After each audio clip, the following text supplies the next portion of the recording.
Good afternoon. Good afternoon. Very good evening. நாங்க இன்றைக்கு பார்க்க வேண்டிய பகுதி பரிமாணத்தின் பிரயோகங்கள் கதைக்கும். ரைட்? ஸோ பரிமாணத்தின் பிரயோகங்கள் கதைக்கும். ஸோ பரிமாணத்தின் பிரயோகங்கள்ல ரைட் பரிமாணத்துல பிரயோகங்கள்ல நம்ம கதை போற விஷயம் என்னன்னு சொல்லி பாத்தீங்கன்னா, முதலாவது விஷயம் ஒரு சமன்பாடு ஒன்று இருக்குது. ரைட்? ஒரு சமன்பாடு ஒன்று இருக்குது.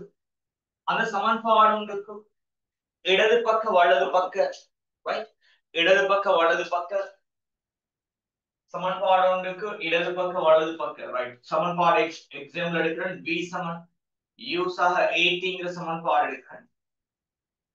சமன்பாடு ஒன்றுக்கு இடது பக்க வலது பக்க அலகுகள் சமனாக இருக்க அவசியமே இல்லை. அலகுகள் சமனாக இருக்க வேண்டிய அவசியமே இல்லை. எனினும் பரிமாணங்கள் சமனாக இருக்கு. எனினும் பரிமாணங்கள் சமனாக இருக்கு. ரைட்? அப்ப இடது பக்க பரிமாணம்ன்றது முழுவதுமாக ரைட் முழுவதுமாக வலது பக்க பரிமாணத்துக்கு எப்படி இருக்கணும்? சமனாக இருக்கணும். வலது பக்க பரிமாணத்துக்கு முழுவதுமாக சமனாக இருக்கு. ரைட்? அப்ப முதலாவது நம்ம என்ன செய்ய போறோம் சொன்னால், பரிமாணத்தின் பிரயோகங்கள்ல கதை போற முதல் விஷயம், ஒரு சமன்பாடு ஒன்றுக்கு இடது பக்க பரிமாணமும் வலது பக்க பரிமாணமும் சமனாக இருக்கிறதுல இருந்து இந்த சமன்பாடு உண்மையா சரியா பிழையா என்ற முடிவுக்கு நாங்க வரப்போறோம். அப்ப என்ன சமன்பாடு உண்டாக இருந்தாலும் சரி, அந்த சமன்பாடு சரியானதா பிழையானதா இந்த முடிவுக்கு வரப்போறோம். எதை வச்சு கொண்டு பாத்தீங்கன்னு சொன்னால், பரிமாணத்தை பயன்படுத்தி. அப்ப இந்த சமன்பாடு சரியா பிழையான்னு பார்க்கணுங்கள், சமன்பாட்டுக்கு இடப்பக்க பரிமாணம் வலப்பக்க பரிமாணத்துக்கு சமனா இருக்குதா சொல்லி பார்ப்போம். சமனாக இருந்தால் இந்த சமன்பாடு உண்மை என்று முடிவுக்கு வரும். பௌதிகவில் இருக்கிற அனைத்து சமன்பாடுகளையும் இப்படித்தான் நாங்க சமன்பாடு சரியா பிள்ளையாண்ட முடிவுக்கு வரப்போறோம். பரிமாணத்தின் பிரயோகங்கள்ல முதலாவது கதை போற விஷயம் பிள்ளைகள் சமன்பாடுகளை வாய்ப்பு பார். ரைட்? ரெண்டாவது பாத்தீங்கன்னு சொன்னால், இப்ப உதாரணத்துக்கு நீங்க முதலாவது சமன்பாடு படிச்சிருப்பீங்க ஓடவல். நியூட்டனின் இரண்டாம் விதிக்குரிய சமன்பாடு. நியூட்டனின் இரண்டாம் விதிக்குரிய சமன்பாடு F சமன் m என்று கதைப்பீங்க. F சமன் m. அப்ப F சமன் m என்ற சமன்பாடு நியூட்டன் கண்டுபிடிச்சு உருவாக்கிய ஒரு சமன்பாடு. ரைட்? சில காரணிகள்ல தங்கி இருக்குது விசையானது சில காரணிகள்ல தங்கி இருக்குது என்ற அடிப்படையை வச்சுக்கொண்டு நியூட்டன் கண்டுபிடிச்ச ஒரு சமன்பாடு.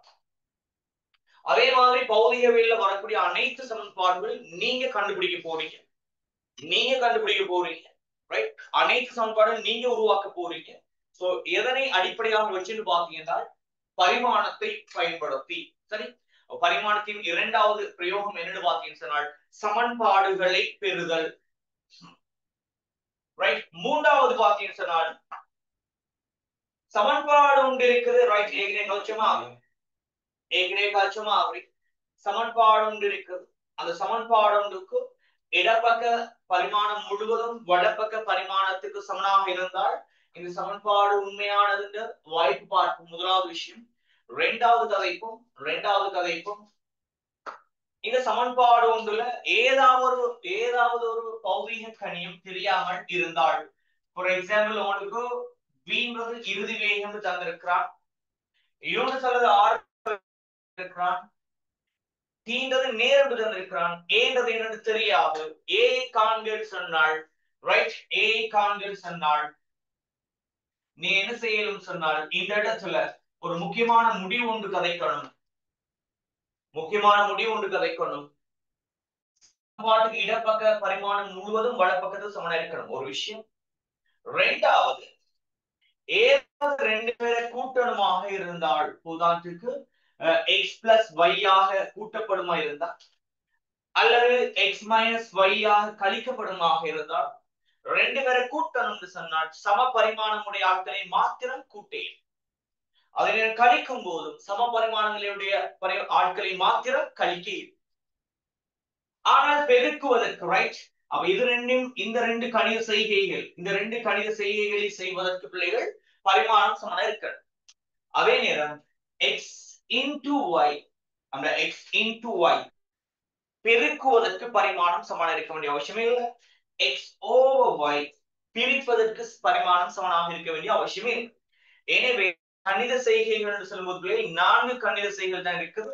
ஒன்று கூட்டல், கழித்தல், பெருக்கல், பிரித்தல். அப்ப இந்த 2 கணித செய்கைகளுக்கு பரிமாணம் சமனாக இருக்கணும். எப்படி? கூட்டல், கழித்தல். அப்ப ஏனைய கணித செய்கைகளுக்கு பரிமாணம் சமனாக இருக்க வேண்டிய அவசியமே இல்லை. ரைட்? ஆகவே இந்த அடிப்படையை வச்சுக்கொண்டு என்ன செய்யலாம்? மூன்றாவது கேஸ் என்னன்னு சொன்னால், ஒரு சமன்பாட்டுல நமக்கு v தெரிஞ்ச ஆள், ரைட்? v தெரிஞ்ச ஆள், u தெரிஞ்ச ஆள், t தெரிஞ்ச ஆள், கேள்வி ஏன்னு சொன்னால் உங்களுக்கு அதை கண்டுபிடிக்க, ரைட்? சோ உங்களுக்கு அதை கண்டுபிடிக்க எப்படி? ரைட், என்ன செய்யலாம்? கூட்டும் போது பரிமாணம் சமனாக இருக்கக்கூடிய ஆட்களை மட்டும்தான் கூட்ட இயலும். அப்படின்னு சொன்னால் என்ன சொல்லிடும்? யூவும் ஏடியும் கூட்டப்பட்டிருக்குது. ஆக யூட பரிமாணமும் ஏடிட பரிமாணமும் சமனாக இருந்தால்தான் கூட்டப்பட்டிருக்கும். எனவே ஏட பரிமாணம் சொல்றது யூட பரிமாணத்தின் கீழ் டீட பரிமாணத்துக்கு சமனாக இருக்கும். அப்ப இதுல இருந்து உங்களுக்கு என்ன செய்யலாம்? உங்களுக்கு ஏட பரிமாணத்தை கண்டுபிடிக்க. எனவே சமன்பாடு ஒன்றில் தெரியாக்கணியத்தை இனங்காணலாம். சரி, 3 பிரயோகங்கள் இருக்குது பிள்ளைகள், பரிமாணத்தின் பிரயோகங்கள். சோ இந்த பரிமாணத்தின் பிரயோகங்கள்ல தான் உண்மையிலேயே உங்களுக்கு யூனிட் 1ல ஃபர்ஸ்ட் ஹாஃப்ல உள்ள பகுதியில அதிகமான கேள்விகள் எடுக்கப்படுறது. அதுலயும் உங்களுக்கு சமன்பாடு ஒன்றில் தெரியாக்கணியத்தை இனங்காணல் பகுதியில தான் அதிக அளவு கேள்விகள் கொஞ்சம் வாருது. ரைட், அப்ப நாங்க பரிமாணத்தின் பிரயோகங்களை கதைச்சிருக்கிறோம். இந்த பரிமாண பகுப்பின் விதிகளை கதை. விதின்றது ஒரு பெருசா விதி அல்ல. முதலாவது விதி கதை போடும். கூட்டும் போது கழிக்கும் போது பரிமாணம் சமனாக இருக்கணும். இது முதலாம் விதி. இரண்டாவது விஷயம் என்னன்னு சொல்லி பாத்தீங்கன்னா, சமன்பாடுக்கு இடப்பக்க பரிமாணம் முழுவதும் வலப்பக்க பரிமாணத்துக்கு சமனாக இருக்கு. சமன்பாட்டுக்கு இடப்பக்க பரிமாணம் முழுவதும் வலப்பக்க பரிமாணத்துக்கு சமனாக இருக்கு. ஆனா அழகு சமனாக இருக்க தேவை. சமன்பாடு ஒன்றிற்கு இடப்பக்க பரிமாணம் வலப்பக்க பரிமாணம் சமனாக இருக்கணும். ஆனா இடப்பக்க அழகு வலப்பக்க அழகுக்கு சமனாக இருக்க வேண்டிய அவசியமே இல்லை. ரைட், ஆகவே பாருங்க, பரிமாண பகுப்பின் எல்லாரையும் டியூட் இருக்கும். சோ டியூட் இல்லாத ஆட்கள் HUS அகாடமி காமன் குரூப்ல நீங்க போயிட்டு பாருங்க. சோ அதுல டியூட் போடப்பட்டிருக்கும். டியூட் இல்லாத ஆட்கள் இதை பார்த்து போடுங்க. ஏன்னா நான் நோட்ஸ் எல்லாம் உங்களுக்கு டைப் பண்ணி தந்திருக்கிறேன். சின்ன விஷயங்கள் தந்திருக்கிறேன். முக்கியமான சில விஷயங்களை மட்டும் நோட் பண்ண தருவேன். உங்களுக்கு தந்து கொஞ்சம் பார்த்துக் கொள்ளலாம். கணிகளை கூட்டும் போது அல்லது கழிக்கும் போது அதன் பரிமாணங்கள் சமனாக இருத்தல் வேண்டும். எனினும் ஏனைய கணித செய்கைகளுக்கு, அதாவது பெருக்கல், பிரித்தல் ஆகிய கணித செய்முறைகளுக்கு கணித செய்கைகளை செய்யும் போது பரிமாணங்கள் சமனாக இருக்க வேண்டியது இல்லை. ரைட், சோ இரண்டாவது விஷயம் என்ன சொன்னால், சமன்பாடு ஒன்றில் இடது பக்க LHS பரிமாணங்களானது வலது பக்க RHS பரிமாணங்களுக்கு சமனாக இருக்கவே. ரைட், அப்ப இதை அடிப்படையாக வச்சுக்கொண்டு பிள்ளைகள் உங்களுக்கு சில கேள்விகள் போடப்பட்டிருக்கு. ரைட், சில கேள்விகள் நான் போட்டிருக்கிறேன். சோ அந்த கேள்விகளை நம்ம என்ன செய்வோம், இப்ப ஒன்றாக செய்து கொண்டு வருவோம். சோ முதலாவது கேள்வி, அதாவது இப்பதான் நான் யூனிட் 1ல கேள்வி ஒன்று நான் ஸ்டார்ட் பண்றேன், கேள்வி ஒன்று செய்ய போறேன். சோ அதுக்கு முன்னுக்கே எல்லாம் நோட்ஸ் மாதிரி பகுதிகள் தான் உங்களுக்கு அந்த செய்து கொண்டு போனேன். இப்பதான் கேள்வி ஒன்று செய்ய போறேன். முதலாவது கேள்வி. ரைட், முதலாவது கேள்வி நான் செய்து காட்டுறேன். சோ மத்தாக்கள் நீங்க என்ன செய்ய, ஃபர்ஸ்ட் கேள்வி நான் செய்து காட்டுறதை வச்சுக்கொண்டு அடுத்தடுத்த கேள்வி நீங்க ட்ரை பண்ணி கொண்டு போவீங்க. ரைட், ஒவ்வொரு கேள்விக்கும் குறிப்பிட்ட டைம் தருவேன். சோ அந்த டைமோட அடுத்த கேள்வி செய்து கொண்டு போவீங்க. சோ ஒரு கேள்வி செய்து காட்டினா போதும் பிள்ளைகள், ஒரு கேள்வி செய்து காட்டினா போதும், மிச்ச எல்லா கேள்வியும் உங்களுக்கு செய்யக்கூடியதாக இருக்கும். ரைட், ஓகே பாருங்க. ரைட், யூனிட் 1 அலகுகள் பரிமாணம் பகுதி தான் போகுது. சோ நாளைக்கு மேலே கிளாஸ் இருக்குது. சோ நாளையோட உங்களுக்கு அலகு பரிமாணம் பகுதியோட ஃபர்ஸ்ட் ஹாஃப் முடியும் உங்களுக்கு. சோ அடுத்த வீக் உங்களுக்கு யூனிட் 1 அளவீட்டு கருவிகள் பகுதி தான் ஆரம்பிப்பேன். சோ நாளைக்கு உங்களுக்கு ஃபர்ஸ்ட் ஹாஃப் முடியுது வீக் 1. அதோட முக்கியமான ஒரு செய்தி ஒன்று நேற்று சொன்னேன், முக்கியமான மெசேஜ் ஒன்று நேற்று சொன்னேன். என்னன்னு சொன்னால், சோ கமிங் வீக் அல்லது குயிக்கா நான் உங்களுக்கு மெக்கானிக்ஸை ஸ்டார்ட் பண்ணி இருக்கிறேன். ஸோ உங்களோட ஃப்ரெண்ட்ஸ் எல்லாருக்கும் சொல்லி கொடுங்க. மெக்கானிக்ஸை சிம்பிளா உங்களுக்கு படிப்பிப்பேன். ஸோ நீ நம்பி வரலாம். ஸோ நான் நேரடியாக படிப்பிச்ச எத்தனையோ மாணவர்கள் இன்னைக்கு லாஸ்ட் 24 பேஸ்ல கூட கிட்டத்தட்ட 8 மெடிசின் 6 இன்ஜினியரிங் என்ற படிச்ச மாணவர்கள்ல 10A பிசிக்ஸ்ல வந்திருக்குது. ரைட், 10A பிசிக்ஸ்ல வந்திருக்குது. ஸோ நான் நேரடியாக படிப்பிச்ச மாணவர்கள்ல மாத்திரும். ரைட், சோ நேரடியாக படிப்பிச்ச மாணவர்கள் மாத்திரம். சோ இந்த இயர்ல இருந்தா ஆன்லைன்ல நான் கால் வைக்கிறேன். சோ நான் இறங்கினால் ஒழுங்கா இறங்கணும்னு சொல்லி தான் கொஞ்சம் டைம் எடுத்திருக்கேன். சோ கண்டிப்பா இன்றுல இருந்து, அதாவது எப்படியும் இப்ப நான் ஓரளவுக்கு சரியா செய்து கொண்டு போறேன்னு நம்புறேன். ஆனா இது பிறகு இந்த தடைகளும் இல்லாம கிளாஸ் சரியா போகும் இன்ஷாஅல்லாஹ். ரைட், சோ நீங்களும் நம்பி வாங்க. சோ மெக்கானிக்ஸ் சிம்பிளா உங்களுக்கு சொன்ன டைமுக்குள்ள, அதாவது குவிக் டைமுக்குள்ள உங்களுக்கு சிலபஸ் முடிச்சு மெக்கானிக்ஸ் சிம்பிளா தாரேன். அதனிடம் உங்களோட டீம் எக்ஸாம்ல நீங்க அதிக அளவு மார்க்ஸ் ஸ்கோர் பண்ற மாதிரி. எல்லாரும் மெக்கானிக்ஸ் கஷ்டம் சொல்றத நீங்க வந்து பாருங்க. அப்புறம் செல்ல படிச்ச பிறகு உங்களுக்கு மெக்கானிக்ஸ் எப்படி இருந்தது பாருங்க, ஷார்ட் வே எப்படி எல்லாம் தரப்படுன்றது பாருங்க. Right, okay. கமிங் வீக் எதிர்பார்த்து கொண்டிருக்கீங்களே உங்களுக்கு மெக்கானிக்ஸ் ஸ்டார்ட் பண்ண இருக்கிறேன். சரி, ஓகே. முதலாவது கேள்வி பார்ப்போம். முதலாவது கேள்வி, ஒரு கேள்வி நான் செய்து காட்டுறேன். இலையொன்றில் குறுக்கலையின் வேகம் v ஆனது. ரைட், இலையொன்றில் குறுக்கலையின் வேகம் v. அப்படி நம்ம ஓடவுல படிச்சதுமே இல்லை. ரைட், ஓடவுல நாம கேள்விப்பட்டதுமே இல்லை. ஓகே, அப்ப இங்கதான் நம்ம இந்த பகுதியை பத்தி கேள்விப்பட்டோம். ரைட், அப்ப இங்கதான் நாங்க இந்த கேஸ் பத்தியே கேள்விப்பட்டோம். அப்ப இலையொன்றில் குறுக்கலையின் கதி v-க்குரிய கோவை தந்திருக்கு. நமக்கு வேற ஒன்றும் தேவையில்லை, சொல்லப்படுற வசனங்கள் மட்டும்தான் தேவை. Right, okay. பாருங்க, v7 root of t over a ரோண்டு தரப்பட்டிருக்கு. ரைட், அப்ப இதுல உங்களுக்கு வேண்டது குறுக்கலையின் வேகம் என்று சொல்லிக்கிறானா இல்லையா? ரைட், யார வேகம் வேணாலும் இருந்துட்டு போகட்டும், யார வேகமாக வேண்டாலும் இருந்துட்டு போகட்டும். அந்த v சொல்றது வேகம். வேகத்துல அழகு என்ன? Metre second minus 1. வேகத்துல பரிமாணம் என்ன? lt minus 1. ரைட், அதே நேரம் t சொல்றது உங்களுக்கு சொல்லியிருக்கிறான் இலையில் உள்ள இழுவை விசை. அப்ப t சொல்றது உங்களுக்கு நேரம் அல்ல.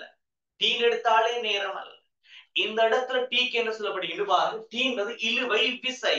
விசைக்குரிய பரிமாணத்தை வைத்திருக்கு. ரைட், அடுத்து ஏன்றது இலையின் குறுக்குவெட்டு பரப்புக்குரிய அலகு பரிமாணம் உங்களுக்கு தெரியுது. ரோன்னு சொல்றது இலையின் அடர்த்தி, அந்த இலை ஆக்கப்பட்ட பதார்த்தத்தின் அடர்த்தி. ரைட், ஆக இந்த இடத்துல நான் முதலாவது என்ன செய்வேன், சமன்பாடு சரியா பிள்ளையான்றதை ப்ரூஃப் பண்ண போறேன். அதை எப்படி ப்ரூஃப் பண்றது? இடப்பக்க பரிமாணம் முழுவதும் வலப்பக்க பரிமாணத்தை சமன்பாடு காட்டா போதும். ரைட், ஆகவே நான் என்ன செய்ய போறேன்னு சொன்னால், இந்த இடத்துல இடப்பக்கம் அவன LHS. ரைட், LHS எடுக்கிறேன். LHS பரிமாணத்தை கதையை போறேன். அது எப்படி வருது? LT minus 1 வருது. அதே பரிமாணம் சொல்றது, அதே பரிமாணம் RHS வரணும். எனவே RHS குரிய பரிமாணம் எடுக்கிறேன். ரைட், RHS குரிய பரிமாணம் எடுக்கிறேன். அப்ப RHS குரிய பரிமாணம் எடுக்கிறேன்னு சொன்னால் எப்படி வரும்? RHSல வர்க்க மூலத்துக்குள்ள இருக்குது. ரைட், அவர முழுவதின் பரிமாணம் கதையை போடும். ரைட், ஆக t குரிய பரிமாணத்தை சொல்லணும். tன்றது விசை. சோ விசைக்குரிய பரிமாணம். வீடியோ கிளியர் இல்லாம இருக்குதா? வீடியோ கிளியர் இல்லாம இருக்குதா? கொஞ்சம் வீடியோ ஓகேன்னு சொல்றார்கள் ஹை ஷேப் பண்ணு காட்டு. வீடியோ ஓகேன்னு சொல்றார்கள் கொஞ்சம் ஹை ஷேப் பண்ணு காட்டு. சோ வீடியோ கிளியர் இல்லைன்னு சொல்றார்கள் யாரும் இருந்தா, ரைட், வீடியோ கிளியர் இல்லைன்னு சொல்லி யாரும் இருந்தா கொஞ்சம் மெசேஜ் வந்து போடு. வீடியோ கிளியர் இல்லைன்னு சொல்லி இருந்தால் யாராவது ஒரு ஆள் சொல்லி இருக்கிறீங்க, மேபி உங்களுக்கு கிளியர் இல்லாம இருப்பது தெரியாது. சோ வீடியோ கிளியர் இல்லைன்னு சொல்ற ஆட்கள் மெசேஜ் வந்து போடுங்க. ரைட், 2 பேர் சொல்லிருக்கீங்க. வேற யாரும் வீடியோ கிளியர் இல்லைன்னு சொல்றாங்க? வேற யாரும் வீடியோ கிளியர் இல்லைன்னு சொல்றாங்க? ரைட்.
ரைட், இப்ப பாருங்க.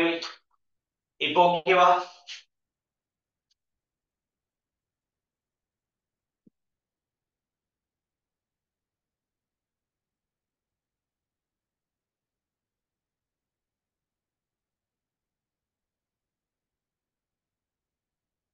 இப்போ ஓகே பாருங்க. இப்போ ஓகே பாருங்க. ரைட். Okay, thanks.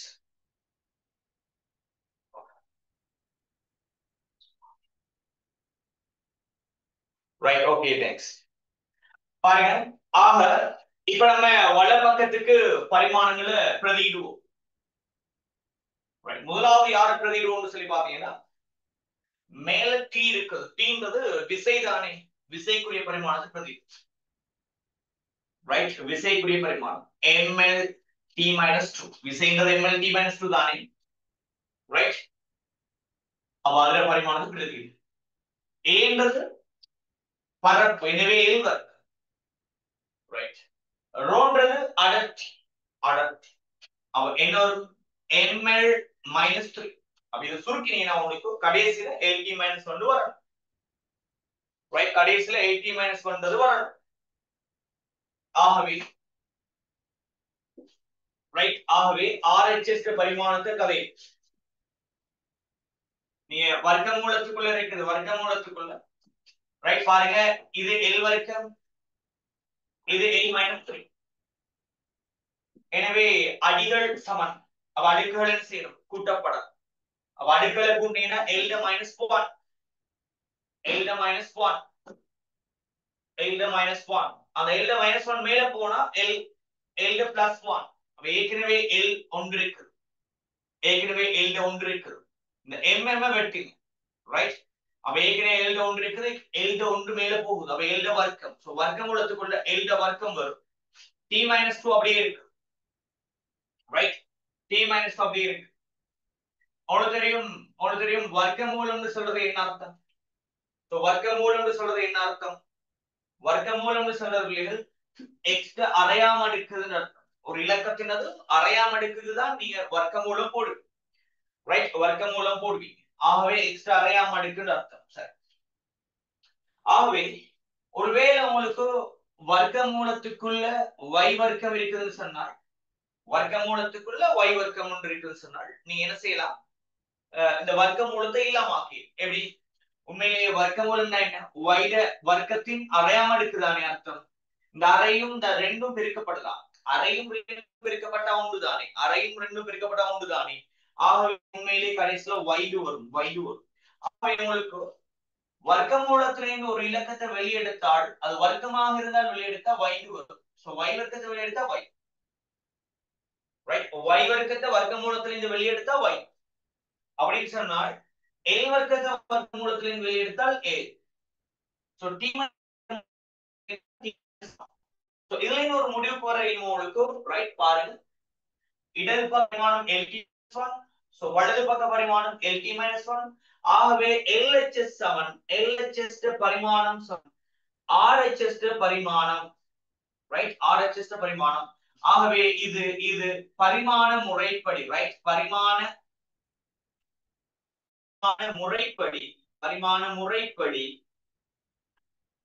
முறைப்படி சரியானது. பரிமாண முறைப்படி சரியானது. இந்த வசனம் ஃபர்ஸ்ட் 2-3 கேள்வி பொதுவா செஞ்சா போதும். எல்லா கேள்விக்கும் செய்ய வேண்டிய அவசியமே இல்லை, ரைட்? ஃபர்ஸ்ட் 2-3 கேள்வி சும்மா நாம செய்யறதை காட்டுறதுக்கு செய்து கொள்ளுங்க. சோ எல்லா கேள்வியும் செய்ய வேண்டிய அவசியம் இல்லை, ரைட்? இதே மாதிரி ரெண்டாவது கேள்வி குயிக்கா பார்க்கலாம். நான் டைம் தான். சோ இத குயிக்கா எழுதி போட்டு நீங்க என்ன செய்யுங்க, ரெண்டாவது கேள்வி டக்குன்னு ட்ரை பண்ணி போட்டு ஆன்சர் எடுத்தாள்கள் செய்துட்டோம்னு சொல்லி போட்டு டண்டு போடுங்க, ரைட்? செய்து போட்டுன்னு சொல்லிட்டு டண்டு போடுங்க. 2 பேர் செய்தாலும் அடுத்த நான் கேள்வி செய்ய ஸ்டார்ட் பண்ணுறேன். செஞ்சேன்னு சொல்றார்கள் டண்டு போடுங்க. நான் 2 பேர் செய்தாலும் நான் கேள்வி செய்ய ஸ்டார்ட் பண்றேன். ஓகே, நோட் பண்ணி போடுங்க.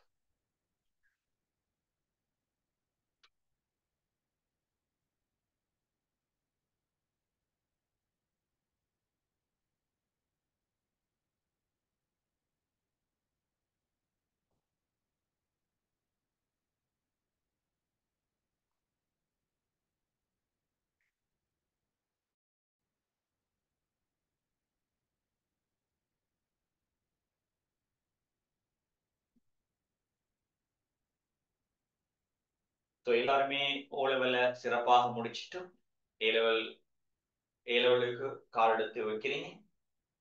சோ வைக்கும் போது பல சிந்தனைகள், பல பிரச்சனைகளை நீங்க ஃபேஸ் பண்ணுவீங்க. ஒவ்வொரு மாணவர்களும் ஒவ்வொரு இடங்கள்ல படிப்பீங்க. சோ எல்லாருக்கும் சிறப்பாக உங்களுக்கு பாடங்கள் அமைமான்றது தெரியாது. சோ பாடங்கள் எப்படி அமைதுன்றது எனக்கு தேவையில்லை. சோ கண்டிப்பாக என்னை நோக்கி வரும் மாணவர்களுக்கு கண்டிப்பா நான் ஒரு வாக்குறுதி தாரேன். உங்களுக்கு ஸ்டார்ட்ல இருந்து கடைசி வரைக்கும் உங்களோட சிலபஸ சிம்பிளா குயிக்கா முடிச்சு தாரேன், ரைட்? சிம்பிளாவும் இருக்கும், குயிக்காவும் முடிச்சு தாரேன். இந்த வாக்குறுதி நான் தாரேன். சோ அதே நேரத்தில் உங்களோட பிசிக்ஸ்ல A எடுக்கிறதுக்கு முழு முயற்சியும் நான் எடுப்பேன். அதே நேரம் உங்களையும் என்னோட பாடத்துக்குள்ள இருத்து வச்சு உங்களையும் இலகுவாக எடுக்கிற அளவுக்கு இலகுவா கொண்டு போன நம்பிக்கையோட, ரைட்? நேரடியா படிச்ச மாணவர்கள் நிறைய பேரை நான் எடுக்க வச்சிருக்கிறேன். ஒவ்வொரு இயர்ஸும் நான் எடுக்க வச்சு கொண்டே இருக்கிறேன்.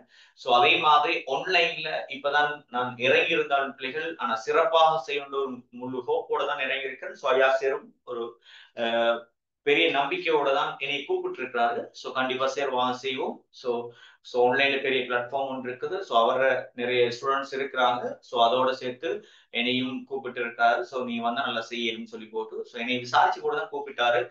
ஸோ எனக்கும் ஐயாசிரியருக்கும் உள்ள தூரம் சொல்றது எனக்கு ஐயாசிரியர் ஆல்ரெடி தெரியாது, ரைட்? நான் பெருசா ஆன்லைன்ல யாரெல்லாம் கிளாஸ் பார்த்து கொண்டிருக்கவுமே இல்லை, ரைட்? நான் கிளாஸ்ல ஃபுல்லா பிஸியா இருந்தபடி நான் ஆன்லைன்ல செய்யணும்னு ஒரு ஐடியா ஒன்று இருந்துச்சு. நான் ஃபுல் ஃபோக்கஸா இருக்கல. ஆனா பிறகு ஐயாசர் தான் கால் பண்ணி கதைச்சாரு. இப்படி வாங்க சார், உங்களை நான் நிறைய பிள்ளைகள் உங்களை ரெக்கமெண்ட் பண்ணாங்க. ஸோ ஆன்லைன்ல நான் ஒரு ஆள் பிசிக்ஸ்க்கு எடுத்து சேர்த்து செய்து கொண்டு போகணுன்ற ஆசையில இருந்தேன். ஸோ உங்களை நிறைய பேர் ரெக்கமெண்ட் பண்ணாங்க. அந்த அடிப்படையில் தான் உங்களை கதைக்கிறேன்னு சொல்லி கதைச்சாரு. ஸோ அதுக்கு பிறகுதான் ஐயாசர் இது பார்த்தால் ஐயாசர் உண்மையிலேயே பெருசா செய்து கொண்டிருக்கிறார். ஸோ நம்பிக்கையோடு தான் ஐயாசர் வார்த்தைகள்கிட்ட சில நம்பிக்கையை பார்த்தேன். உண்மையில அவர் சொன்ன விஷயங்கள் எல்லாம் சரியாக இருந்தது. நிறைய மாணவர்கள் அது பிறகு என்கிட்ட படிச்ச பிள்ளைகள்கிட்டே நான் கேட்டேன், நீங்க கெமிஸ்ட்ரி சில இடங்களுக்கு போயிட்டு இருக்கீங்கன்னு சொல்லி கேட்டேன். ஸோ அதே நேரம் சில மாணவர்களை பார்த்தா உண்மையிலேயே ஐயாசர் படிச்சிருக்கிறாங்க, ரைட்? ஸோ யாருமே எங்கிட்ட சொல்ல மாட்டாங்க, சரி நான் இப்படி ஆன்லைன் கிளாஸ் போறோம் யாரும் சொல்ல மாட்டாங்க. ஸோ யாரும் எங்கட பாடத்துல ஏதாவது இதுகள் டிஃப்ரெண்ட் இருந்தா நாங்க எங்களுக்கு விளங்கும் உண்மையிலே எங்களை மட்டும் ஃபாலோ பண்றாங்களா இல்லது வெளியில ஃபாலோ பண்ணுவாங்கன்னு சொல்லி போட்டு. ஆனால் எங்க கிளாஸ்ல ஃபாலோ பண்ற பிள்ளைகள் யாரும் ஆன்லைன்ல ஃபாலோ பண்ற தேவை ஒன்று நான் வைக்கிறது இல்லை. ஸோ நான் அதனால யாரையும் கேட்கறது இல்லை. நான் சில பிள்ளைகள் கெமிஸ்ட்ரிக்கு அப்படி வைத்திருந்தாங்க. ஸோ அப்படி போகும்போது ஐயாசர் தான் முதல் தெரிவாக வைத்திருக்காங்க, ரைட்? ஸோ உண்மையிலே ஐயாசர் என்னை கூப்பிடுறது சந்தோஷம். சோ அதே மாதிரி ஐயாசர் முழுமையாக நம்பி கூப்பிட்டு இருக்காரு. சோ அதே மாதிரி நானும் சில செய்து கொண்டு போவேன். ஆரம்பத்துல சின்ன சின்ன ஸ்டெபிள் வந்துச்சு. அதாவது நான் முந்தி ஆன்லைன் 2021ல செய்த ஆன்லைனும் இப்போ இது ஆன்லைனும் சம்திங் டிஃப்ரெண்ட். படியால அந்த எப்ல உள்ள சின்ன சின்ன இஷ்யூஸும் இருந்துச்சு. ஸோ இப்போ ஓகே இன்ஷால்லா உங்களுக்கு இன்னும் போக போக இந்த ஆன்லைன் கிளாஸ்ல நிறைய அப்டேட்கள் நீ பார்ப்பீங்க. ஸோ இன்னொரு 1 மந்த்ல இந்த கிளாஸஸ் பேட்டர்ன் மாறும். இன்னொரு 1 மந்த்ல இந்த கிளாஸஸ் பேட்டர்ன் மாறும், இன்னும் அப்கிரேட் ஆகும் கண்டிப்பாக. ஸோ காலப்போக்கில் ஒரு 2-3 மந்த்ஸ் ஆகுக்குள்ள கண்டிப்பா நான் ஆன்லைனை பெஸ்ட் லெவலுக்கு கொண்டு வரும் இன்ஷால்லா. ஸோ நீங்களும் நம்பினீங்கன்னா உங்களோட மாணவர்களையும் உங்களோட ஃப்ரெண்ட்ஸையும் கட்டாயம் சொல்லுங்க. அதே நேரங்களில் மெக்கானிக்ஸ் நான் கமிங் வீக் அப்படி இல்லாட்டி அதுக்கு அடுத்த வீக் உங்களுக்கு ஸ்டார்ட் பண்ணிருக்கேன். ஸோ மெக்கானிக்ஸுக்கு பெரும் வரவேற்பு நீங்க தருவீங்க கண்டிப்பா, எனக்கு நம்பிக்கை இருக்குது. ஸோ அவ்வளவு சிம்பிளான வேல சிம்பிளா உங்களுக்கு மெக்கானிக்ஸ் படிப்பிக்கப்படும். Right, okay. ஸோ இன்னைக்கும் நாளைக்கும் லாஸ்ட் வீக் நான் அந்த ஒழுங்கான முறையில் கிளாஸ் செய்யாதபடியால இன்னைக்கும் நாளைக்கும் எல்லாருக்கும் சேர்த்த மாதிரி கமெண்ட் குரூப்ல லிங்கை போட்டு ஸ்டார்ட் பண்ணிக்கிறேன். ஸோ அடுத்த மாணவர்கள் குறிப்பிட்ட மாணவர்கள் தான் நீங்க பே பண்ணி இருக்கிறீங்க. ஸோ தொடர்ந்து இந்த கிளாஸ்ல ஜாயின் ஆகிற ஆட்கள் சொந்தே நாளை உங்களுக்கு ஃப்ரீயாக இருக்கும். ஸோ அடுத்த வீக்ல இருந்து பெய்ட் ஸ்டூடெண்ட்ஸுக்கு மட்டும்தான் லிங்க் போகும். ஸோ அவங்களுக்கு மட்டும்தான் ஜாயின் ஆகக்கூடியதா இருக்கும். Right, okay. ஸோ ரெண்டாவது கேள்வி கதை சரி, ஓகே. மைய நாட்டு விசை F ஆனது மைய நாட்டு விசை F ஆனது mv² அளவு ஆறினால் தரப்படும். அப்ப F ன்னு சொல்றது இந்த இடத்துல விசை, ரைட்? F ன்னு சொல்றது இந்த இடத்துல விசை. அதே நேரம் m சொல்றது துணி, v சொல்றது வேகம், r சொல்றது ஆரை. எல்லாமே சொல்லி இருக்கிறார், நமக்கு எதுவும் தேவையில்லை. ஜஸ்ட் சொல்லப்பட்டதை வச்சுக்கொண்டு அழகு பரிமாணத்தை அழகா செய்யலாம். ரைட், நான் உனக்கு தந்தமே ஓண்டுக்கும். சோ அதை வச்சுக்கொண்டு அழகு பரிமாணத்தை அப்ளை பண்ணிக்கலாம். ஓகே, இப்போ நான் என்ன செய்ய போறேன், இடது பக்க LHS ரைட் பரிமாணம் கதையை போறோம்.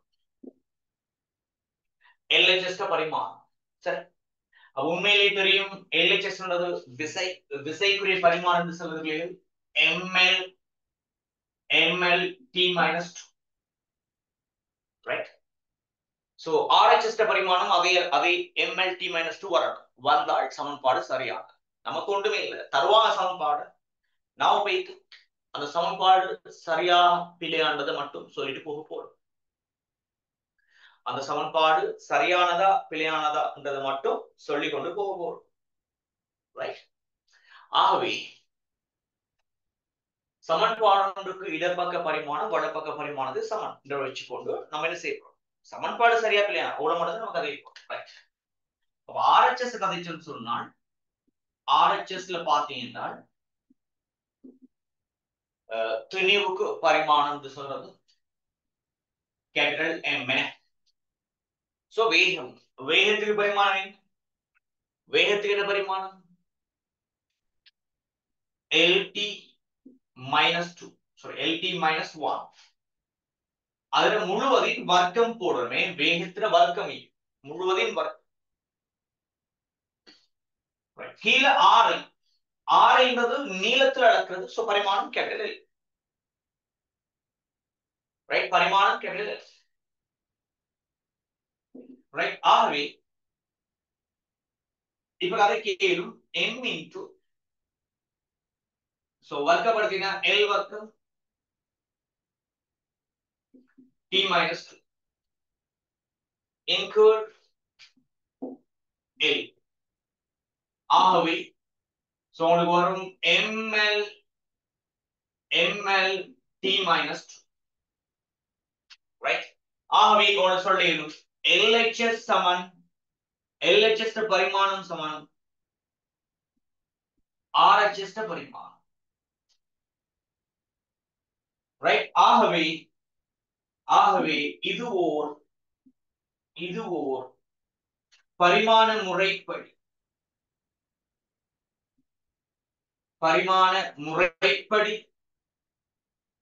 சரியானது. ரைட், இது ஒரு பரிமாண முறைப்படி இது பரிமாண முறைப்படி ரைட், இது பரிமாண முறைப்படி சரியானது. ஓகே, அதே மாதிரி அடுத்த கேள்வி அதே மாதிரி அடுத்த கேள்வி. சோ மூன்றாவது. சோ நீங்க இதே மாதிரி அழகா ஒன்றே சேர்த்து கொண்டு போங்க. ஆனா இடையில ஒரு ட்விஸ்ட் ஒன்று வைப்பேன். ரைட், அந்த ட்விஸ்ட் உங்களுக்கு கேள்வியா போட இல்லை. இடையில ஒரு ட்விஸ்ட் ஒன்று வைப்பேன். சோ அதை ஒரு கேள்வியா போட இல்லை உங்களுக்கு. சோ எல்லா கேள்வியும் கழிச்சு கொண்டு போகும்போது அந்த ட்விஸ்ட நான் கதை.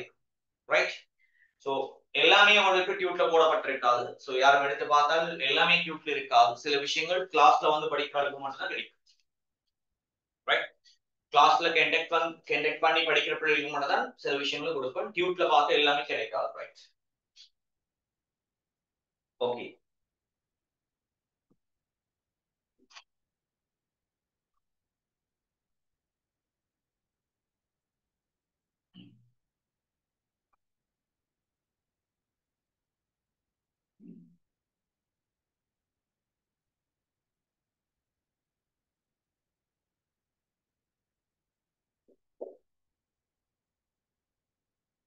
ஓகே, மூன்றாவது.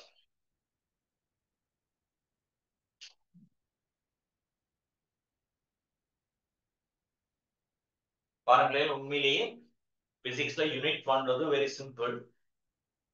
அதுல இன்றைக்கும் நாளையோட உங்களுக்கு ஹாஃப் பகுதி முடிஞ்சிடும். சரி, சோ பேலன்ஸ் ஹாஃப் அளவீட்டு கருவிகள். சோ அளவீட்டு கருவிகள்ன்றது ஒரே ஒரு கேஸை வச்சு கொண்டுதான் அப்படியே கொண்டு போறது. அளவீட்டு கருவிகள் சொல்றதுலே உங்களுக்கு ஃபைனல் எக்ஸாம்ல ஸ்ட்ரக்சர்ல ஒரு கேள்வி எடுப்பாங்க. எம்சிக்யூல 1-2. சோ கிட்டத்தட்ட ஃபைனல் எக்ஸாம்ல அளவீட்டு கருவிகள் பிளஸ் இதுவரையும் படிச்சது வச்சுக்கோங்க 8 அல்லது 7 மார்க்ஸ், 7 அல்லது 8 மார்க்ஸ் கண்டிப்பாக வரும். ரைட், ஆனா அளவீட்டு கருவிகளுக்கு நான் பெரிய டைம் ஒன்று எடுக்க மாட்டேன். குயிக்கா உங்களுக்கு முடிச்சு தருவேன். ரைட், அளவீட்டு கருவிகளை குயிக்கா உங்களுக்கு முடிச்சு தருவேன். ரைட், சோ முடிச்சிட்டு நாங்க மெக்கானிக்ஸ்க்குள்ள என்டர் ஆகும். முடிக்க முந்தி என்டர் ஆகிடுவேன். அது வேறையா கொண்டு போறேன். அதுக்கு வேற டைம், இதுக்கு வேற டைம். சரி, அதுக்கு வேற டைம் போட்டு கொண்டு போறேன், இதுக்கு வேற டைம் போட்டு கொண்டு போறேன். சோ மெக்கானிக்ஸ்க்கு 2 கிளாஸ் தான் எல்லாருக்கும் கமெண்ட் குரூப்ல போட்டு இன்ட்ரடக்ஷன் கொடுப்பேன். 2 கிளாஸ் தான். சோ அதுக்கு பிறகு பெய்டு ஸ்டூடெண்ட்க்கு மட்டும் தான் எலோவ் பண்ணுவேன். சோ இந்த கிளாஸ் உங்களுக்கு கொஞ்சம் 4-5 கிளாஸ் இன்ட்ரடக்ஷன் கிளாஸ் கொடுத்திருக்கிறேன். காரணம் என்னன்னு சொன்னால் இந்த ஃபர்ஸ்ட் கொஞ்சம் கிளாஸஸ் மிஸ் ஆனபடியாக. சோ ஆனா அதுக்கு பிறகு அப்படி நடக்காது. சோ தொடர்ந்து வார பிள்ளைகளுக்கு விளங்கும் சரி எப்படி கொண்டு போறான்னு சொல்லி போட்டு நான் ரெக் கிளாஸ்ல எந்த அளவுக்கு செய்வனோ அதே அளவுக்கு உங்களுக்கு கண்டிப்பா செய்வேன். அதை விட ஒரு படி கூட செய்யணும். ஏன்னா ஆன்லைன் கிளாஸ்ல வந்து பிள்ளைகள் எஃபெக்டிவ் கொஞ்சம் கூட, உண்மையிலேயே எஃபெக்டிவ் கொஞ்சம் கூட டிரெக்ட் கிளாஸை விட. உண்மையிலேயே ஏன்னா டிரெக்ட் கிளாஸ்ல எல்லாமே செய்து காட்டி கொண்டு போறதுக்கு கொஞ்சம் சிக்கலாக இருக்கும். அதை விட அதுலயே நாங்க எவ்வளவு ரிசல்ட் ப்ரொடியூஸ் பண்ணணும்னு சொன்னால் ஆன்லைன் கிளாஸ்ல கண்டிப்பா அதை விட கூட ப்ரொடியூஸ் பண்ணிடணும். Right, okay.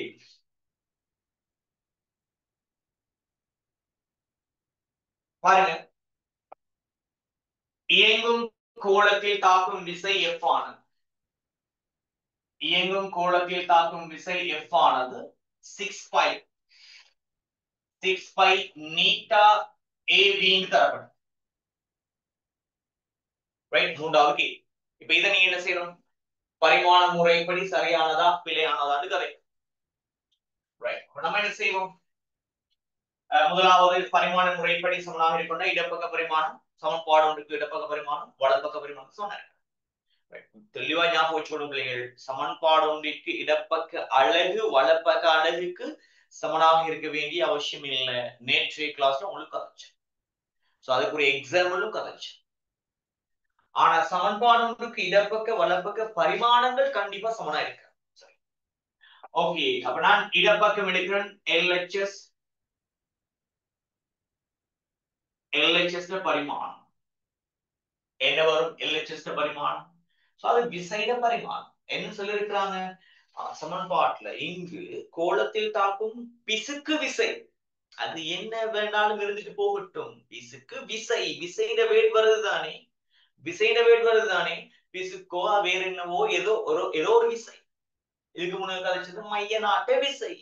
விசை குறிப்ப அழகு பரிமாணம். ரைட், அடுத்த பிள்ளைங்க இந்த இடத்துல எங்க சொல்றது? ரைட், இந்த நீட்டாவை பத்தி அடுத்து கதைக்கிறேன். அடுத்து எஃப்னு சொல்றது விசை, பிசிக்கு விசை. அப்ப அதோட பரிமாணங்கிறது mn(t-2). ரைட், அப்ப RHS கதைச்சோம்னு சொன்னால் பிள்ளைகள், RHS கதைச்சோம்னு சொன்னால் ரைட், RHS கதைச்சோம்னு சொன்னால் நம்ம கதைக்கணும் முதலாவது 6 ஒரு இலக்கத்துக்கு பரிமாணம் இல்லை. யாருக்கெல்லாம் பரிமாணம் இருக்குது? ரைட், அடிப்படை பகுதி கணிகளுக்கு மட்டும் பரிமாணம் இருக்குது. யாருக்கெல்லாம்? துணிவு கேபிட்டல் M பரிமாணம், ரைட். நீளம் கேபிட்டல் L பரிமாணம், நேரம் கேபிட்டல் T பரிமாணம், வெப்பநிலை தீட்டா பரிமாணம், மின்னோட்டம் capital A, right, 3 capital I பரிமாணம், ரைட், மின்னோட்டம். பதார்த்தத்தின் அளவு கேபிட்டல் N, ஒளிவுச்செறிவு கேபிட்டல் J கொடுக்கலாம், சில பேர் இல்லைன்னு சொல்லுவாங்க, ரைட்.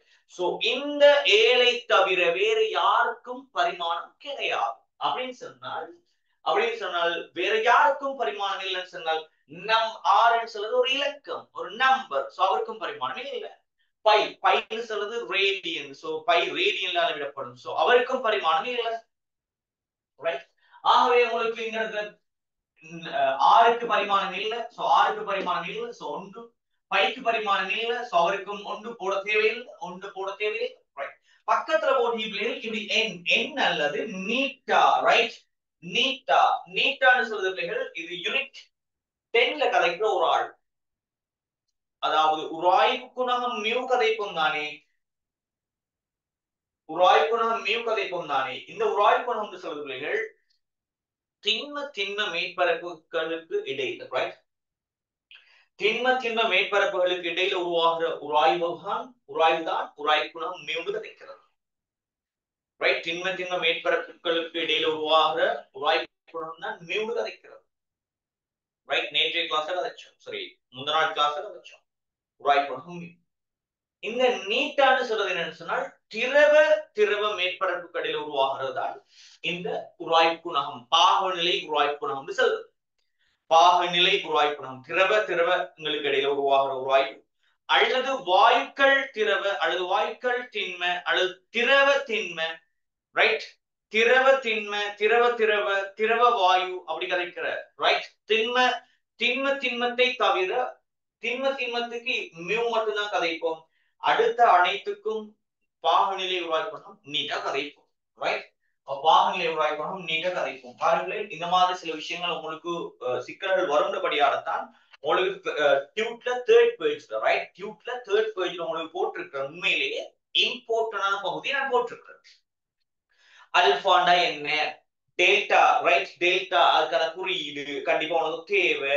சோ அதே வேற எல்லாமே போட்டிருக்கிறோம். உனக்கு தேவையான அனைத்தும் பிசிக்ஸ்ல தேவையான அனைத்தையும் போட்டிருக்கிறேன். நீ கண்டிப்பா நீ என்ன செய்யணும், இதை உனக்கு தேவையான எழுதி வேறையா உங்களோட வீட்டுல நீங்க என்ன செய்யலாம், எழுதி ஒட்டி வைக்கோ, அல்லது இந்த மாதிரி ஒன்று கட் பண்ணி போட்டு இந்த பேப்பர்ல உள்ள கட் பண்ணி போட்டு சேவ் வேற எடுத்து அல்லது போட்டோகாப்பி வேற அடிச்சு நீங்க எழுதி வச்சு கொள்ளலாம், ரைட். இது கண்டிப்பா எல்லா இடத்துலயும் தேவைப்படுற ஒரு விஷயம், ரைட்.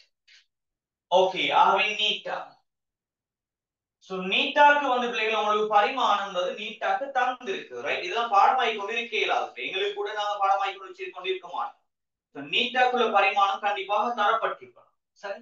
அப்ப நீட்டாக்குடைய பரிமாணம் என்னென்றால் ml minus 1 t minus 1, right. ml minus 1 t minus 1 into ஏன்னு சொல்றது வந்து பிள்ளைங்க 6 முடிவுகள் அல்ல. சில பேர் கண்டோன்னு ஏ கண்டோன்னு 6 முடிவு போட்டுரும், ரைட். ஏன்றது 6 முடிவுகள். இங்க ஏன்றது என்ன சொல்லிக்கிறாங்க,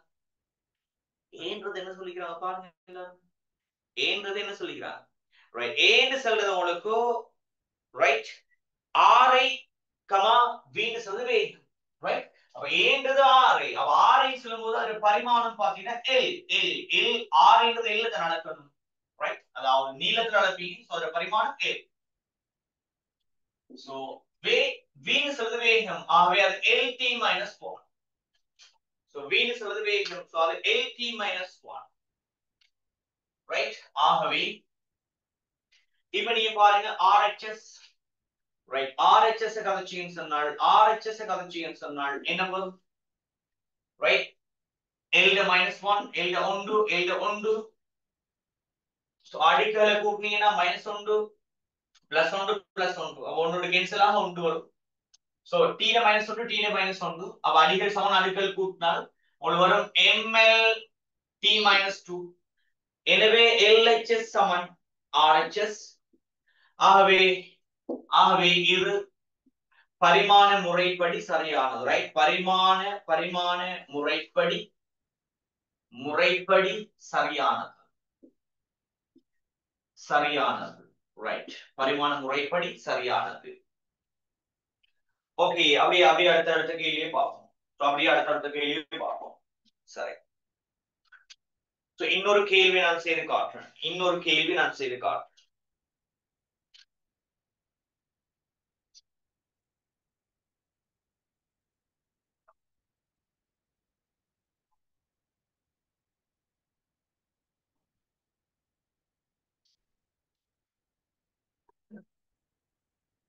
உண்மையிலேயே நீங்க டியூட்டர் பிரிண்ட் எடுத்து வச்சுக்கொண்டு ரைட் ரெடியா இருக்கணும். சொன்னோடனே அதை செய்து கொண்டு போறதுக்கு அப்படிதான் படிப்பீங்கன்னு நினைக்கிறேன். ரைட், அப்படிதான் நீங்க படிச்சு கொண்டு இருக்கீங்கன்னு நினைக்கிறேன். சரி. சோ நீங்க எந்தெந்த ஸ்கூல்ல இருக்கிறீங்கன்றது எனக்கு தெரியல. சோ ஒவ்வொருத்தரும் ஒவ்வொரு ஸ்கூல்ல இருந்து வருவீங்க. சோ உங்களோட பாடசாலைகள்ல உங்களோட சூழல்கள்ல பௌதிகவியல் சரியாக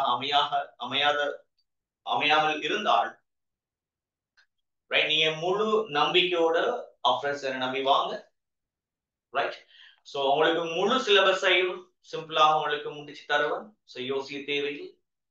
சோ கண்டிப்பாக நான் ஜூம் கிளாஸ் அப்டேட் உங்களுக்கு நெக்ஸ்ட் மந்த் இதை விட அப்டேட் ஆகும். இன்னும் போக போக இன்னும் சில விஷயங்கள் அப்டேட் ஆகி கொண்டு போகும். ரைட். உங்களை 100% உங்களோட ஃபைனல் எக்ஸாமுக்கு சிறப்பாக 6 மந்த்துக்கு முந்தி ரைட்.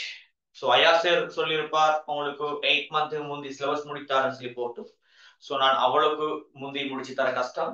சோ நான் உங்களுக்கு 6 மந்த் ரைட் பிஃபோர் 6 மந்த்துக்கு நான் முந்தி உங்களுக்கு சிலபஸை கம்ப்ளீட் பண்ணி தருவேன். சோ அதே நேரம் பேரலா உங்களுக்கு பேப்பர் கிளாஸும் செய்து கொண்டு போவேன். பேப்பர் கிளாஸும் செய்து கொண்டு போறதால உங்களுக்கு உங்களோட ஸ்கூல்கள்ல டேம் எக்ஸாம்கள் நடக்கும். சோ பிள்ளைகள் டேம் எக்ஸாம் தான் உங்களோட ஃபைனல் ரிசல்ட்ஸ். சில ஸ்டூடெண்ட்ஸ் நினைக்கிறது டேம் எக்ஸாம் முக்கியம் இல்லை, முக்கியம். சில ஆசிரியர்கள் பிழையான ஒரு கருத்தை கொடுத்ததால் பிள்ளைகளும் அதை தவறாக புரிஞ்சு நடந்து கொள்வது. உண்மையிலே பிள்ளைகள் என்னைய பொறுத்த வரைக்கும் டேம் தான் ஃபைனல் ரிசல்ட்ஸ். டேம்ல பெர்ஃபார்ம் பண்ற பிள்ளைகள் தான் ஃபைனல்ல ரிசல்ட்ஸ் எடுக்கிறாங்க. சோ இது நான் பிரெக் கிளாஸ்ல காலமாக பார்த்து கொண்டு வந்த ஒரு விஷயம். ரைட். பிரெக் கிளாஸ்ல காலமாக பார்த்து கொண்டு வந்த விஷயம். கிட்டத்தட்ட இது 10வது வருஷம் நான் படிப்பிக்கிற எக்ஸ்பீரியன்ஸ். 10வது வருஷம் போய்த்து கொண்டு இருக்கிற பிள்ளைகள் 10 இயர்ஸ், அதாவது 9 இயர்ஸ் கம்ப்ளீட்டட் 10th இயர்ஸ் போய்த்து கொண்டு இருக்குது. சோ நான் இதுவரை காலம் பார்த்த மாதிரி, அதாவது ஒரு பிள்ளைகள் ரிசல்ட்ஸ் எடுக்கிறேன்னு சொன்னால் ஃபைனலா கடைசி வரைக்கும் அவங்க மெயின்டைன் பண்ண வேண்டியது டேம் மார்க்ஸ். டேம் மார்க்ஸ் எடுக்கிற பிள்ளைகள் தான் ஃபைனல்ல பெர்ஃபார்ம் பண்றாங்க. ரைட். அதே நேரம் நீங்க எக்ஸாம்ல கண்டிப்பாக செய்யணும், அது ரொம்ப முக்கியம். எக்ஸாம் தான் அவனோட ஃபைனல் எக்ஸாம சிறப்பாக வழிவகுக்கும். அடித்தளத்தை சரியாக வகுக்கிறது, உங்களை ஒரு குறிப்பிட்ட இடத்தில் கொண்டு போய் சேர்க்கிறது, நிறைய எக்ஸாம் செய்யறது தான். எக்ஸாம் தான் உங்களை வழிவகுத்து சரியான இடத்தில் கொண்டு சேர்க்கும். ஸோ அதனால பிள்ளைகள் எக்ஸாம் டைம் வச்சு செய்யணும். ஸோ அதே நேரம் உங்களுடைய ஸ்கூல்களில் நடக்கிற டேம் எக்ஸாமை நீங்க பெர்ஃபார்ம் பண்ணுங்க. ஸோ நீங்க என்னென்ன இடத்துல இருக்கீங்கன்றது தேவையில்லை. பிள்ளைகள் நீங்க கிளாஸுக்கு சரியா வாங்க. உங்களோட டேம் எக்ஸாமுக்கு நல்ல மார்க்ஸ் எடுக்க வைக்கிறது என் பொறுப்பு. ஸோ டேம் எக்ஸாமுக்கு நல்ல மார்க்ஸ் எடுக்க வைக்கிறது என் பொறுப்பு. ஸோ நீ நம்பி வாங்க. ஒவ்வொரு டீம்லையும் நீங்க ஹையஸ்ட் மார்க்ஸ் எடுக்கிறதுக்குள்ள ஏற்பாடு நான் செய்து தாரேன். சோ நீங்க அந்த டீம்ல கண்டிப்பா மார்க்ஸ் எடுங்க. ரைட், எடுப்பீங்க. அதே நேரம் ஃபைனல் வரைக்கும் அதை சரியா மெயின்டைன் பண்ணி கொண்டு போகும். ஃபர்ஸ்ட் டீம்ல ஒரு புள்ள பிசிக்ஸ்ல 80+ எடுக்குமாக இருந்தால் ரைட், 80+ எடுக்குமாக இருந்தால் அது கடைசி வரைக்கும் மெயின்டைன் பண்ண பார்க்கும். ரைட். ஏன்னு சொன்னால் ஒரு புள்ள ஹையஸ்ட் எடுத்த புள்ள கண்டிப்பாக அடுத்தடுத்த டைம்ல மார்க்ஸ் குறை எடுத்தால் சோ அந்த புள்ளிக்கு மனதளவில் ஒரு ஒரு ஒரு வெக்கம் உண்டு வரும். ரைட். அது ஒரு நாளும் விடாது. சோ நீங்க செய்ய ஒரே ஒரு வேலை பிள்ளைகள், ஃபர்ஸ்ட் டைம் ஹையஸ்ட் மார்க்ஸ் எடுக்கணும், பிசிக்ஸ்ல எடுக்க வைக்கிறதுக்கு நான் முழு ஏற்பாடும் செய்து ஆரம்பிச்சார். ரைட்.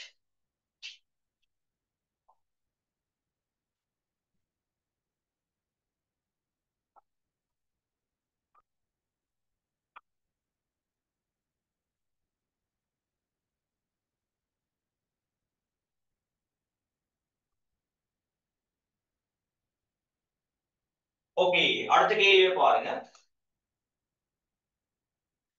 சோ 4வது கேள்வி. Right.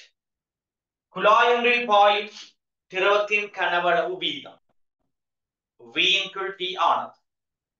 Right, V into T ஆனது. சரி,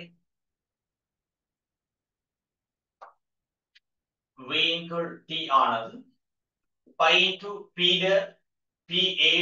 நாள் கீழ 8 நீட்டா L. அது நீட்டாங்கிறது சொல்றது மேல உள்ள தந்து இருக்கிறேன். அப்ப திரும்ப நான் உங்களுக்கு என்ன செய்ய தேவையில்லை, நீட்டாக்குரிய பரிமாணம் தர தேவையில்லை, அது மேல தந்து இருக்கிறேன். சரி, அப்ப நான் திரும்ப இந்த கீழே நான் நீட்டாக்குரிய பரிமாணம் என்னன்னு சொல்லி தரேன். சரி, ரைட். ஆகவே இப்ப முதலாவது கதைப்பும் LHS உரிய பரிமாணம். அப்ப LHS உரிய பரிமாணம் சொல்றது டக்குனு பார்க்கணும், வீண்டு சொல்றது என்னன்னு பார்க்கணும். வீண்டு தந்தோடனே வேகம் ஓடி வைத்து போடுறீங்க பரிமாணம். ரைட், வீண்டு சொல்றது என்ன சொல்லி இருக்கிறாங்க பாருங்க. குழாய் ஒன்றில் பாயும் திரவத்தின் கனவளவு வீதம். ரைட், மைக் ஓன் பண்ணி சொல்ல பாப்போம். வீண்டு சொல்றது என்ன இந்த இடத்துல? மைக் ஓன் பண்ணி சொல்ல பாப்போம். வீண்டு சொல்றது என்ன இந்த இடத்துல? வீண்டு சொல்றது என்ன? வீண்டு சொல்றது யாராவது யாராவது ஒரு செகண்டுக்கு பாயிர நீரின் அளவு சார். ஒரு செகண்டுக்கு பாயிர வீதத்தில் நீரின் அளவு. நீரின் அளவு அளவு அளவு அளவுன்னு சொல்லும்போது என்ன அளவு? லிட்டர். எப்படி அளவுன்னு சொல்லும்போது என்ன அளவு? Metre cube. Alright, metre cube உண்டா கனவளவு. என்ன கனவளவு? Right, okay. அப்படின்னா உண்மையிலேயே திரவ பாய்ச்சல் வீதம், ரைட், திரவ பாய்ச்சல் வீதம் சொல்லி இருக்கு. பாயும் திரவத்தின் கனவளவு வீதம் தெளிவா சொல்லிதான் இருக்கிறோம். கனவளவு வீதம் அப்படின்னு சொன்னால் வீண் சொல்றது வேகமா இல்ல, கனவளவு. ரைட், கனவளவு.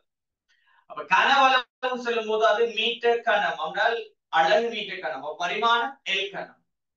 கீழே டி வரும், நேரம். அப்ப அதோட பரிமாணம் கேபிட்டல் டி. சோ அது மேல போனால் T minus 1, T minus 1. Right, ஆகவே சோ இப்ப RHS எடுத்தீங்கன்னு சொன்னால், RHS எடுத்தீங்கன்னு சொன்னால், ரைட், RHS பைக்குரிய பரிமாணம் அப்ளை பண்ணணும். பைக்கு பரிமாணம் இல்லை. ரைட், அதே நேரம் பீனு சொல்றது அமுக்கம். சரி, அமுக்கத்திர பரிமாணத்தை அப்ளை பண்ணணும். அமுக்கத்திர பரிமாணம் என்ன? அமுக்கத்திர பரிமாணம் மறந்த டக்கு சைட்ல போட்டு பார்த்துரு. அமுக்கத்திர பரிமாணம் எல்லாம் பாடமாக்கி வச்சு கொண்டிருக்கிறேன். பொதுவாக என்ன செய்யணும்னு சொன்னால் விசை, வேகம், ஆர்முடுகள் இதை வச்சுக்கொண்டு அனைத்தையும் எடுக்கிறதுக்கு தான் நம்ம ட்ரை பண்ணணும். விசை கண்டிப்பா ஞாபகம் இருக்கணும், விசையின் அழகு பரிமாணம் ஞாபகம் இருக்கணும், ஆர்முடுகளை ஞாபகம் இருக்கணும், வேகத்துல ஞாபகம் இருக்கணும். சோ இதை வச்சுக்கொண்டு அதிகமான சமன்பாடுகளை உருவாக்கி ஞாபகம் வச்சுக்கொள்ளலாம். டக்குன்னு உங்களுக்கு அமுக்கத்துல அழகு பரிமாணம் தேவை. அமுக்கம்ன்றது என்ன? விசையின் கீழ் பரப்பு. ரைட், அப்படின்னு சொன்னால் பரிமாணம் பாத்தீங்கன்னு சொன்னால் ml t minus 2 இன் கீழ் L வர்க்கம். L வர்க்கம்.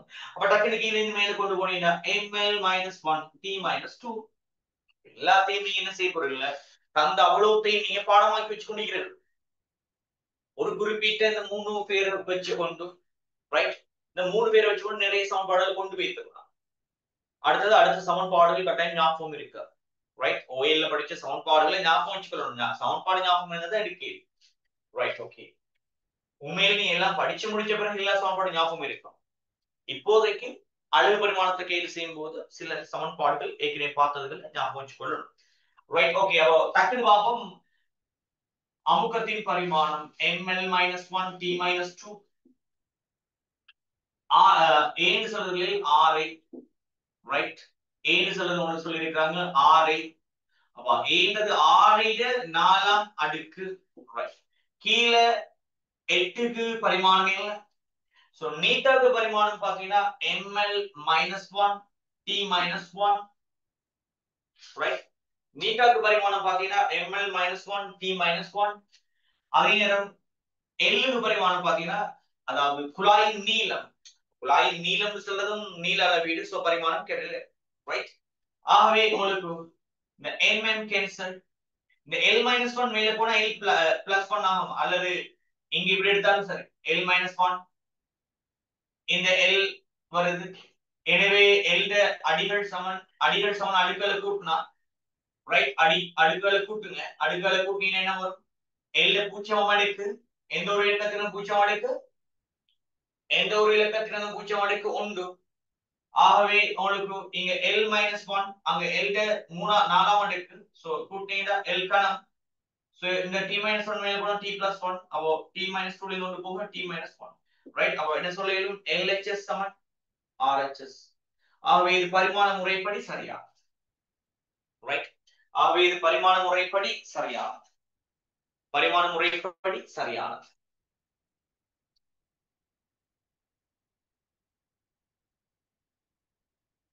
ரைட். அமுக்க மாற்றம் என்றால் என்னன்னு ஒரு ஆள் கேள்வி கேட்கிறீங்க. அமுக்க மாற்றம் ஏற்கனவே நான் கதைச்சிருக்கேன் உங்களுக்கு. ரைட். ஏற்கனவே நான் உங்களுக்கு கதைச்சிருக்கேன். சோ டெல்டா வி அவனால் வேகமாற்றம். வேகமாற்றம். அதே மாதிரி டெல்டா பி அந்த அமுக்க மாற்றம். டெல்டா எஃப் அப்படின்னா விசை மாற்றம். இந்த டெல்டா வி வேக மாற்றம் சொல்றது வேகத்தின் அலகை கொண்டிருக்கும் பரிமாணத்தை கொண்டிருக்கும். அமுக்க மாற்றம் சொல்றது அமுக்கத்தின் அலகை கொண்டிருக்கும் அமுக்கத்தின் பரிமாணத்தை கொண்டிருக்கும். டெல்டா எஃப் விசையின் அந்த டெல்டா எஃப் விசை மாற்றம் சொல்றது விசையின் அலகு பரிமாணத்தை கொண்டிருக்கும். ரைட்.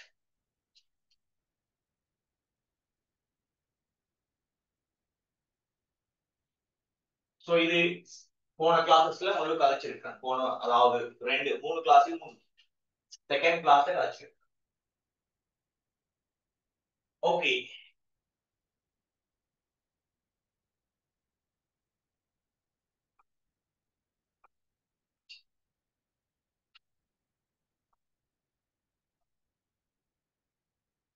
அப்படியே பாருங்க. இப்ப நான் உங்களுக்கு ஸ்பெஷலான கேள்வி தான். ரைட். பாருங்க. இயக்க சக்திக்கு கைனடிக் எனர்ஜின்னு சொல்றோம். ரைட். இயக்க சக்திக்கு கைனடிக் எனர்ஜின்னு சொல்றோம். ரைட். ஓகே. அந்த இயக்க சக்திக்கு நான் கைனடிக் எனர்ஜியை கேன்னு தரேன். ரைட். K சமன் உங்களுக்கு half mv ஸ்கொயர் தான். ரைட். half mv ஸ்கொயர் தான் சமன்பாடு. ஆனா நான் தரேன் உங்களுக்கு -3 into 2 -3 into 2 mv square. Right. இனால் தரப்படுகின்றது. இச்சமன்பாட்டை வாய்ப்பு பார்க்க.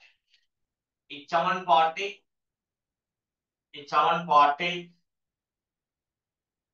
வாய்ப்பு பார்க்க.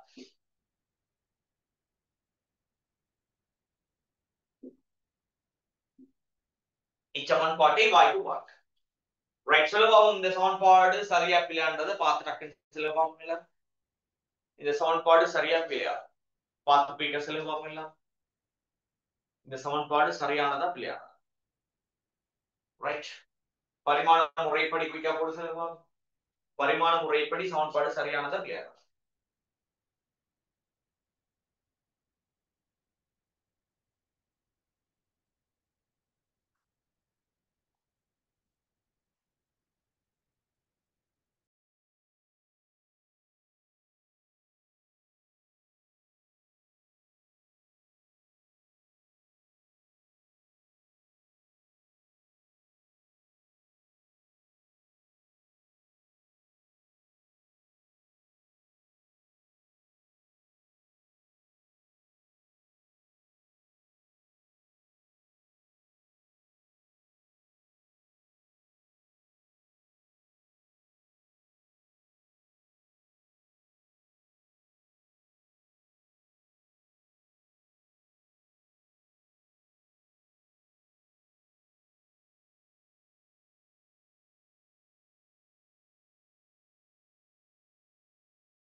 ரைட். பரிமாண முறைப்படி நீ போட்டு பார்த்திருப்பீங்க. சமன்பாடு சரியா வருதா இல்லையா வருதா பார்த்துங்க பாப்போம்.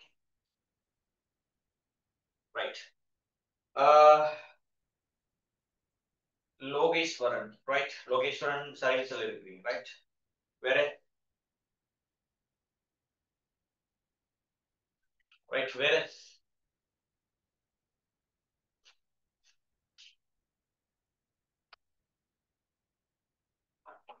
ஓகே.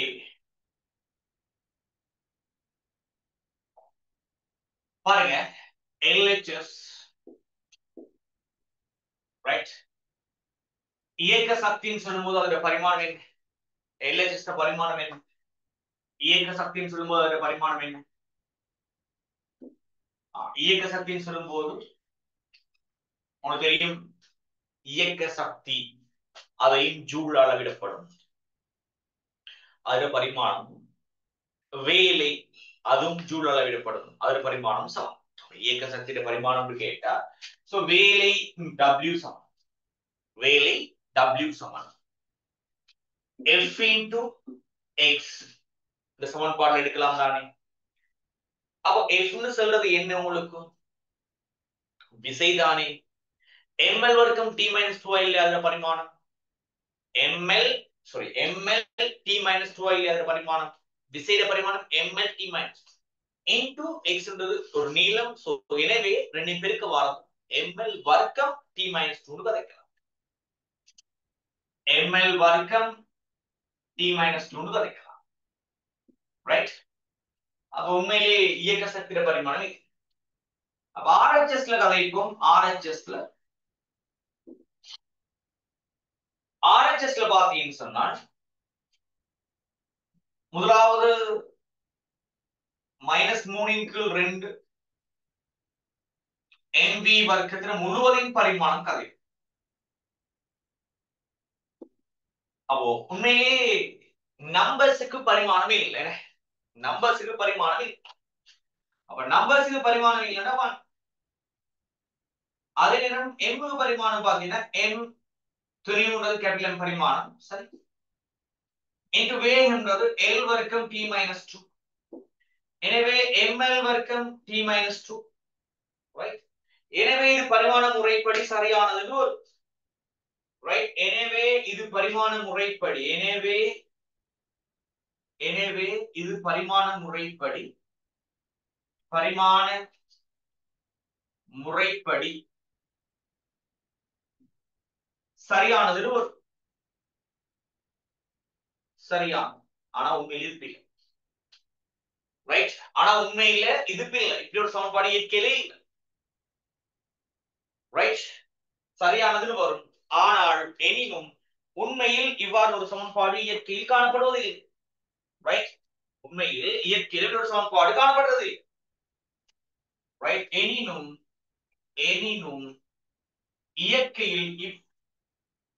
இயற்கையில்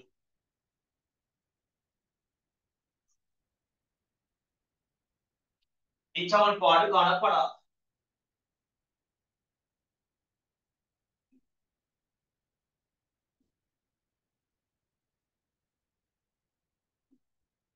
ரைட். காணப்படாது.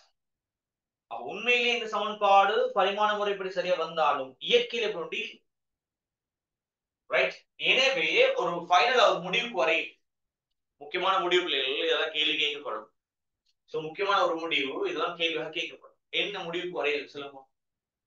என்ன முடிவுக்கு வரையில் தெரிஞ்ச ஆட்கள் மைக் ஓன் பண்ணி கதையும் பார்ப்போம். தெரிஞ்ச ஆட்கள் மைக் ஓன் பண்ணி கதை. முக்கியமான ஒரு முடிவுக்கு வரைக்கும் என்ன முடிவு? ரைட். என்ன முடிவுக்கு வரையும்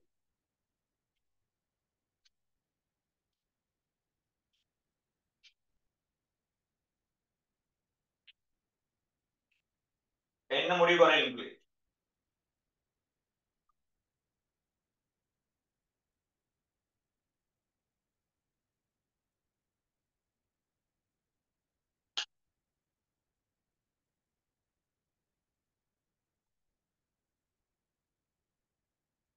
ரைட். பாருங்கள் முக்கியமான முடிவு கேள்வியாக கேட்கப்படும். பரிமாணத்தை பயன்படுத்தி உண்மையிலேயே சமன்பாடு ஒன்றில் இருக்கிற நம்பர்ஸ் உங்களுக்கு கதைக்க முடியாது. சமன்பாடு ஒன்றில் இருக்கிற நம்பர்ஸ் உங்களுக்கு சொல்ல முடியாது. உங்களுக்கு உண்மையில இயற்கையில ஹாஃப் எம்பி இருக்கும் தானே, நான் 3/2 போட்டாலும் சரியா தான் வரும். ரைட், சமன்பாடு உங்களுக்கு ஹாஃப் எம்பி வரைக்கும் நான் 3/2 போட்டாலும் சரியா வரும். 10/7 போட்டாலும் சரியா வரும். உங்களுக்கு பிளஸ் போட்டாலும் சரியா வரும், மைனஸ் போட்டாலும் சரியா வரும். சோ முக்கியமான முடிவு, ரைட், முக்கியமான முடிவு பரிமாணத்தை பயன்படுத்தி சமன்பாடு ஒன்று சரியா பிழையாக சொல்ல இயலும். இரண்டாவது, பரிமாணத்தை பயன்படுத்தி சமன்பாடுகளை உருவாக்கலாம். நீங்க எல்லா சமன்பாடையும் கிரியேட் பண்ணி நீங்க தான் கண்டுபிடிச்ச மாதிரி சொல்லுவீங்க. நீங்க ஒரு குட்டி நியூட்டனாக மாறுவீங்க. ரைட், குட்டி நியூட்டனாக மாறுவீங்க. அதே பரிமாணத்தை பயன்படுத்தி ஒரு சமன்பாட்டில் இருக்கிற யாராவது ஒரு கணியம் இருந்தால், தெரிய கணியம் இருந்தால் அவரையும் என்ன செய்யலாம், உங்களுக்கு அந்த தெரிய கணியத்தின் பரிமாணத்தை உங்களுக்கு சொல்லக்கூடியதா இருக்கு. ஆனால் ஒரு சமன்பாடு ஒன்றில் இருக்கிற மாறிலி சொல்றது நம்பர், மாறிலிகளின் பெருமதியை அல்லது இலக்கங்களின் பெருமதியை, ரைட், அல்லது மாறிலிகளின் பெருமதிகளை சொல்ல முடியாது. எவ்வளவு பெருமதி வரும்னு சொல்லிடலாம். ரெண்டாவது, சமன்பாட்டுல பிளஸ் வருமா மைனஸ் வருமா அதையும் உங்களுக்கு காண முடியாது. ரைட், நோட் பண்ணிக்கொள்ளுங்க. ரைட், முக்கியமான நோட் கொடுங்க, முக்கியமான நோட் கொடுங்க. முக்கியமான நோட் எழுதுங்க. பரிமாணத்தின், ரைட், கதைக்கிற விஷயம் என்னென்றால் பரிமாணத்தின் குறைபாடுகள். ரைட், பரிமாணத்தின் குறைபாடத்தை கதைக்கு. பரிமாணத்தை பயன்படுத்தி 3 பிரயோகம் கதைச்சோம். ஆனா அதில் உள்ள குறைபாடத்தை கதைக்கும். ரைட், எழுதுங்க. பரிமாணத்தின் குறைபாடுகள், பரிமாணத்தின் அல்லது பரிமாண பகுப்பின் குறைபாடுகள், பரிமாண பகுப்பின் குறைபாடுகள் நோட் பண்ணிக்கொள்ளுங்க. பரிமாண பகுப்பின் குறைபாடுகள் நோட் பண்ணிக்கொள்ளுங்க. சமன்பாடு ஒன்றில் உள்ள மாறிலிகள் அல்லது இலக்கங்களை, சமன்பாடு ஒன்றில் உள்ள மாறிலிகள் அல்லது இலக்கங்களை, மாறிலிகள் அல்லது இலக்கங்களை, மாறிலிகள் அல்லது இலக்கங்களை அல்லது இலக்கங்களை பரிமாண முறைப்படி, ரைட், பரிமாண முறைப்படி துணிய முடியாது. பரிமாண முறைப்படி துணிய முடியாது. பரிமாண முறைப்படி துணிய முடியாது. ரைட், நீங்க சில பேர் படிச்சிருக்கலாம். ரைட், உண்மையிலேயே நீங்க படிச்சிருப்பீங்க, இந்த பகுதியெல்லாம் படிச்சிருப்பீங்க. ஆனா இந்த நோட் உங்களுக்கு கிடைச்சதா இல்லைன்னு பாத்துக்கோங்க. இந்த நோட் உங்களுக்கு கிடைச்சதா இல்லைன்னு பாத்துக்கோங்க. ரைட், எங்கட நோட்ஸ் எப்படி இருக்குன்னு சொன்ன டோட்டலா எல்லா பகுதியும் எந்த நோட் எடுத்தாலும் டோட்டல் பாஸ் பேப்பரை அனலைஸ் பண்ண நோட்டாக இருக்கும். ரைட், பாஸ் பேப்பர்ல மாடல் பேப்பர்ல அனலைஸ் பண்ண ஒரு கேள்வியாக அமையும். என்ன கேள்வி கேட்கப்படுதோ அந்த கேள்விகள் புதுசா கேட்கப்பட்டால் அடுத்தடுத்த இயர்ஸ்ல நோட்டை அப்படியே அப்டேட் பண்ணி அதை பகுதியை அப்படியே நோட்டாக்கி வச்சிருக்கிறோம். Right, okay. ஆகவே சமன்பாடு ஒன்றில் உள்ள மாறிலிகளை பரிமாணத்திலிருந்து துணிய முடியாது. இரண்டாவது போடுங்க, பரிமாண பகுப்பின் குறைபாடுகள் எழுதுறீங்க. முதலாவது, சமன்பாடு ஒன்றில் உள்ள மாறிலிகளை பரிமாண பகுப்பின் மூலம், பரிமாணத்தின் மூலம் துணிய முடியாது. இரண்டாவது, சமன்பாடுகளில் உள்ள குறியீடுகள் பிளஸா மைனஸா, ரைட், குறியீடுகள் சொல்றது பிளஸா மைனஸா, குறியீடுகளை பரிமாணத்தின் மூலம் துணிய முடியாது. சமன்பாடு ஒன்றில் உள்ள குறியீடுகளை பரிமாணத்தின் மூலம் துணிய முடியாது. குறியீடுகளை பரிமாணத்தின் மூலம் துணிய முடியாது. பரிமாணத்தின் மூலம் துணிய முடியாது. Right, okay. இப்ப அடுத்த 3 கேள்வி நான் செய்து காட்டே இல்லை. ரைட், அடுத்த 3 கேள்வி நான் செய்து காட்டே இல்லை, நீங்க அதை செய்து கொள்ளுங்க. சோ நான் அடுத்த பகுதிக்கு போறேன், அடுத்த பிரயோகத்துக்கு போறேன். நீ அதை செய்து கொள்ளுங்க. உங்களுக்கு ரைட், அந்த கேள்வி உங்களுக்கு செய்யக்கூடியதா இருக்கும். அதுக்குரிய ஐடியா மட்டும் ஒரு கேள்வி மட்டும் வித்தியாசம் இருக்கு. என்னென்றால் 5 வளமையா பார்த்தோமா, 7 வளமையா பார்க்கிறோமா. 6வது கேள்வியில பாத்தீங்கன்னா right, half mv square plus half mv square plus rho gh sorry mgh mgh ஒரு k ஒரு சமன்பாடு தரப்பட்டது. இது பரிமாண முறைப்படி சரியானது என காட்டி, ரைட்? இது பரிமாண முறைப்படி சரியானது என காட்டி. அப்ப இதுல நீங்க என்ன செய்யணும்? கேடு அலகு பரிமாணங்களை சொல்லணும். இது பரிமாண முறைப்படி சரியானதுன்னு காட்டி கேடு அலகு பரிமாணங்களை சொல்லணும், ரைட்? அப்ப நீங்க என்ன செய்வீங்கன்னு சொன்னால், இவர்ல உங்களுக்கு இவர பரிமாணம் உங்களுக்கு உண்மையா வளமையை கதைக்கிறது என்ன? இடப்பக்க பரிமாணம் முழுவதும் வலப்பக்க பரிமாணம் சமம். அப்படி கதைப்பீங்க. அப்ப LHS1 RHS அப்படின்னு காட்டுவீங்க. ஆனா இங்க LHS1ன்றது கதைக்கும் போது சாரி LHS கதைக்கும் போது half MV வர்க்கம் இருக்குது, MGH இருக்குது. ஆனா RHS உள்ள கேடு அலகு பரிமாணம் உங்களுக்கு தெரியும். அப்ப இது பரிமாண முறைப்படி சரின்னு காலத்து நான் என்ன செய்ய போறேன்னா, இவர் வந்து எடுக்கிறேன் LHS1 எடுக்கிறேன். இவர் வந்து நம்ம எடுப்போம் LHS2. சரி? அப்ப நம்ம உண்மையிலே இந்த சமன்பாடு சரியாக இருக்கணுமா இருந்தா LHS1 சொல்றது, ரைட்? LHS1 சொல்றது அப்படியே LHS2க்கு எப்படி இருக்கும்னு சொன்னா சமனாக இருக்கிறது. அப்ப சமனா இருந்தா நீ என்ன செய்ய? LHS1 LHS2 சமன்னு சொல்லி போட்டு இந்த சமன்பாடு பரிமாண முறைப்படி சரியாக எடுத்து போட்டு, ரைட்? அப்ப இவர பரிமாணம் சமன், அதே பரிமாணம் k வச்சிருக்கும். எனவே கேடு அலகு பரிமாணத்தை கொடுங்க. அவ்வளவுதான் இந்த வேலை. சரி? அப்ப இந்த இடத்துல உங்களுக்கு வளமையான பேட்டர்னில் ஒரு சின்ன ஒரு டிஃபரன்ஸ். அப்ப நீங்க இந்த கேள்வியை LHS1 LHS2 எடுத்து அது ரெண்டையும் பரிமாண முறைப்படி சரின்னு காட்டி போட்டு இது சமன்பாடு பரிமாண முறைப்படி சரின்னு காட்டி போட்டு கேடு அலகு பரிமாணத்தை கொடுங்க போதும். சரி? கேடு அலகு பரிமாணத்தை கொடுங்க போதும். ஓகே, நான் இப்ப நீங்க அந்த கேள்விகள் மூன்றையும் செய்து கொள்ளுங்க. இப்ப சமன்பாடுகளை பெறல் இந்த பகுதிக்கு நான் போகிறேன், ரைட்? சமன்பாடுகளை பெறல் இந்த பகுதிக்கு போகிறேன். இரண்டாவது கேஸ். அப்ப இதோட ரெண்டு கேள்வி நான் செய்து காட்டுறேன். அடுத்த கேள்வி இதுலதான் கொஞ்சம் டஃப்பான பகுதி, ரைட்? டஃப்னு சொல்றது இல்ல, ஒரு குறித்த ஐடியா தான். டஃப்னு சொல்றது இல்ல, குறித்த ஒரே ஐடியா தான். ஆனா ஒரு டஃப்பா இருக்கும். எப்படின்னா சின்ன கணித சுருக்கல்கள் கொஞ்சம் தேவைப்படும், ரைட்? கணித சுருக்கல்கள் கொஞ்சம் தேவைப்படுறதால கொஞ்சம் டஃப் மாதிரி இருக்கு, ரைட்? இந்த ஓ லெவல் பிரச்சனை இருந்தால் கொஞ்சம் லைட்டா டஃப் மாதிரி இருக்கு. இது சவுண்டுமே இல்லை, சின்ன ஒரு விஷயம். ஓகே, பாருங்க. அப்ப நீங்க என்ன செய்யலாம்? பரிமாணத்தின் பிரயோகங்களை நீங்க கோப்பில நோட் பண்ணுவீங்க. பரிமாணத்தின் பிரயோகத்துல இரண்டாவது பிரயோகம் சமன்பாடுகளை பெருதண்டு போட்டுக்கொள்ளுங்க, ரைட்? ரெண்டாவது போடுங்க சமன்பாடுகளை பெறுதல். இப்ப நீங்க அதுக்கு ஒரு எக்ஸாம்பிள் ஒன்று எழுதுங்க, ரைட்? எக்ஸாம்பிள் ஹெடிங் போடுங்க. அடுத்த ஹெடிங் சமன்பாடுகளை பெறுதல். சரியா? அடுத்த ஹெடிங் போடுங்க. நீங்க கோப்பி நோட்ஸ்ல சமன்பாடுகளை பெறுதல் போடுங்க, சமன்பாடுகளை பெறுதல். அது எக்ஸாம்பிள் ஒன்று போடுங்க. Example, right? எக்ஸாம்பிள் ஒன்று போடுங்க. இப்ப எப்படி கதைப்படுன்னு சொன்னால், விசைக்குரிய அதாவது f சமன் ma க்குரிய, ரைட்? f சமன் ma க்குரிய சமன்பாடை நம்ம பெறப்போம். f சமன் ma என்ற சமன்பாடை நம்ம கண்டுபிடிக்க போறோம். அது எப்படி கண்டுபிடிக்க போறோம்னு சொன்னால், அவங்க ஒரு பரிசோதனை செய்வாங்க. பரிசோதனை செய்து விசை f க்குரிய கோவையை கண்டுபிடிக்க போறான். பரிசோதனை செய்து விசை f க்குரிய கோவையோட கண்டுபிடிக்க போறான், ரைட்? ஆகவே விசை f னு சொல்றது, ரைட்? விசை f னு சொல்றது அவங்க செய்வாங்க பரிசோதனை.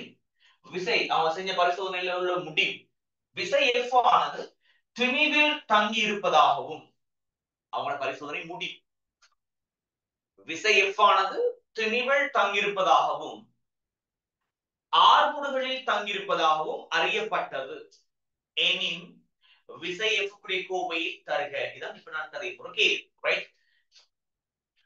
விசை f ஆனது, ரைட்? இத நீங்க எக்ஸாம்பிள் எழுதி கொள்ளுங்க. விசை f ஆனது திணிவு m-இலும் ஆர்முடுகள் a-இலும் ஏயிலும் தங்கி இருப்பதாக அறியப்பட்டது. ரைட், தங்கி இருப்பதாக அறியப்பட்டது. தங்கி இருப்பதாக அறியப்பட்டது.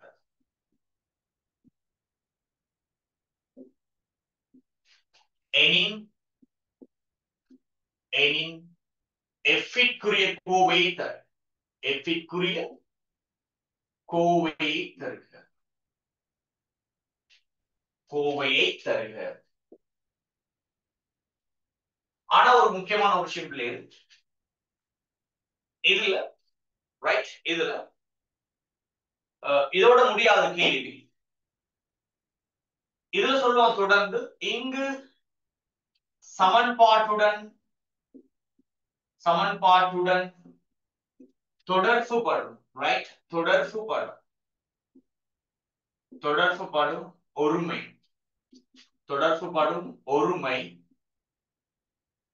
சமன்பாட்டுடன் தொடர்புபடும் ஒருமை ஒன்று என்க. ரைட், இப்படிதான் கேள்வி சொல்லி முடிப்பான். ரைட், இப்படிதான் கேள்வி சொல்லி முடிப்பான். இப்ப நம்ம என்ன செய்வோம்? விசை எஃப்க்குரிய கோவையை நம்ம கிரியேட் பண்ண போறோம், கண்டுபிடிக்க போறோம். பரிசோதனையில் உள்ள முடிவு என்ன? விசை எஃப் ஆனது துணிவு எம்ல தங்கியிருப்பதாகவும் ஆர்முகள் ஏல தங்கியிருப்பதாகவும் அறியப்பட்டிருக்கு. ரைட், அப்ப நம்ம என்ன செய்யறோம் சொன்னால், நம்ம என்ன செய்யணும்டா, யார் யாரெல்லாம் தங்கியிருக்குன்னு சொல்லிக்கிறானோ எல்லா கேள்வியும் அப்படிதான், யார் யாரெல்லாம் தங்கியிருக்குன்னு சொல்லிப்பான். ரைட், யார் யாரெல்லாம் தங்கியிருக்குன்னு சொல்லிப்பான். அது யார் யாரெல்லாம் வேணாலும் தங்கியிருக்கட்டும். ரைட், பிரச்சனை இல்லை. நம்ம என்ன செய்யணும் சொன்னால், விசை எஃப் ஆனது, ரைட், விசை எஃப் ஆனது திணிவுல தங்கி சொல்லிக்கிறாங்க. திணிவுல தங்கி இருக்குது மட்டும் தான் சொல்லியிருக்கிறாங்க. திணிவுட வர்க்கத்துல தங்கி இருக்குதா, கணத்துல தங்கி இருக்குதா, திணிவுட மறைவுறாம் அடுக்குல தங்கி இருக்குதா, மறை இரண்டாம் அடுக்குல தங்கி இருக்குதா சொல்லி. அப்ப எனவே எனக்கு தெரியா திணிவுல தங்கி இருக்குது. அப்ப அதுல அடுக்குல ஒராம் அடுக்கா, ரெண்டாம் அடுக்கா, மூணாம் அடுக்கா, அது மறைவுறாம் அடுக்கா, மறை இரண்டாம் அடுக்கா, மூணாம் அடுக்கா, மறை மூணாம் அடுக்கா, அதெல்லாம் தெரியா. எனவே எக்ஸாம் அடுக்குல தங்கி இருக்குது. ரைட், அடுத்தது விசையானது ஆறு முடிவுல தங்கி இருக்குன்னு சொல்லிக்கிறாங்க. அப்ப அதுலயும் எனக்கு தெரியாது ஒராம் அடுக்கா. ரைட், ஆறு முடிவுல ஒராம் அடுக்கா, ரெண்டாம் அடுக்கா, மூணாம் அடுக்கா தெரியாது. ரைட், அப்ப நம்ம என்ன செய்யணும்? ஆறு முடிவுல வையாம் அடுக்குல தங்கி இருப்பதாக அறியப்பட்டிருக்கு. இதுல என்ன சமன்பாடு கிரியேட் பண்ண போறேன். இவ்வளவுதான் கான்செப்ட். இப்போ உங்களுக்கு தெரியணும் பிள்ளைகள், ஒரு சமன்பாடு இருக்கு எக்ஸ் சமன் y, அதே எக்ஸ் சமன் z l வச்சுக்கொள்ளும். இப்ப ரெண்டு இப்படி இருந்தால் இது ரெண்டுக்கு பொதுவா x சமன் y plus zl அப்படிலாம் போடலாம். ரைட், அல்லது x சமன் y into zl அப்படிலாம் போடலாம். அதெல்லாம் பில. ரைட், அப்படிலாம் போடலாம். x க்கு y ன்ற ஒரு சமன்பாடு, x க்கு zl ஒரு சமன்பாடு இருந்தால் x பொதுவா எடுத்து x க்கு y plus zl அல்லது x பொதுவா எடுத்து நீ என்ன செய்யலாம்? y into zl அப்படியெல்லாம் போடலாம். ரைட், y into zl அப்படிலாம் உங்களுக்கு போடலாம். ரைட், y into zl அப்படிலாம் போடலாம். இதெல்லாம் பீல. ரைட், இதெல்லாம் பீல. சரி, ஆனா நேர்விகித தொடர்பு கொண்டு இருந்தா என்ன செய்யணும் சொன்னீங்க? நேர்விகித தொடர்பு கொண்டு இருந்தா என்ன செய்யணும்? f நேர்விகித சமன் m இன் x ஆம் அடுக்கு a இன் y ஆம் அடுக்கு இப்படி கதைக்கலாம். நேர்விகித தொடர்பு மட்டும் இந்த வேலை செய்யும். சரியா? நேர்விகித தொடர்பு இருந்தா மட்டும் இந்த வேலை செய்யும். இவரை நான் என்ன செய்ய போறதால் அடுத்த முக்கியமான ஒரு விஷயம், எங்கட பௌதிகவியல் அனைத்துலையும் சமன்பாடுகள் உருவாக்கப்படுற முறை, எங்கட பௌதிகவியல் அனைத்துலையும் சமன்பாடுகள் உருவாக்கப்படுற முறை என்று சொல்லி பார்த்தீங்கன்னா, ஒன்று நேர்விகித தொடர்பா இருக்கும் அல்லது நேர்மாறுவிகித தொடர்பா இருக்கும். ரைட், அந்த நேர்விகித தொடர்புல இருந்து அல்லது நேர்மாறுவிகித தொடர்புல இருந்து சமன்பாடுகள் மாற்றும் போது கண்டிப்பா ஒரு மாறிலி சேர்க்கணும். அந்த மாறிலி எப்படின்னு சொன்னால், அந்த மாறிலி கண்டிப்பா ஒரு மாறிலி சேர்க்கணும். அந்த மாறிலி எப்படியாப்பட்ட மாறிலி என்றால் அலகு பரிமாணமற்ற மாறிலியோடு சேர்க்கணும். ரைட், அலகு பரிமாணமற்ற மாறிலியோடு சேர்க்கணும். எப்படி? இந்த நேர்விகித தொடர்பை சரி சமனாக மாற்றுவதற்கு, ரைட், சமனாக மாற்றும் போது ஒரு மாறிலி சேர்க்கணும். அந்த மாறிலி அலகு பரிமாணமற்ற மாறிலியாக இருக்கும். ரைட், அப்படினால் மாறிலி k into m இன் x ஆம் அடுக்கு a இன் y ஆம் அடுக்கு. அப்ப அலகு பரிமாணமற்ற மாறியோடு சேர்க்கணும். சரி. ஆகவே ரைட், ஆகவே அப்ப இந்த இடத்துல உங்களுக்கு இந்த சமன்பாடை நான் முதலாம் சமன்பாடு எடுக்கிறேன். ரைட், இது ஒரு சமன்பாடு, ஒரு முதலாம் சமன்பாடு அப்படின்னு எடுக்கிறேன்.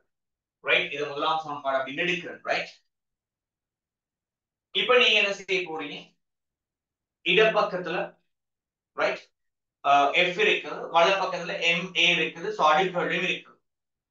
இது சமன்பாடு ஒன்று இருக்கு. ரைட், இப்ப என்ன செய்யணும், இந்த சமன்பாடு சரியாக இருக்கும்னா நிபந்தனை என்ன, இந்த சமன்பாடு வந்து சரியா இருக்கும்னா நிபந்தனை என்ன, நிபந்தனை என்ன, சமன்பாட்டுக்கு இடப்பக்க அழகும் வலப்பக்க அழகும் சமனா இருக்கணுமா, இல்ல.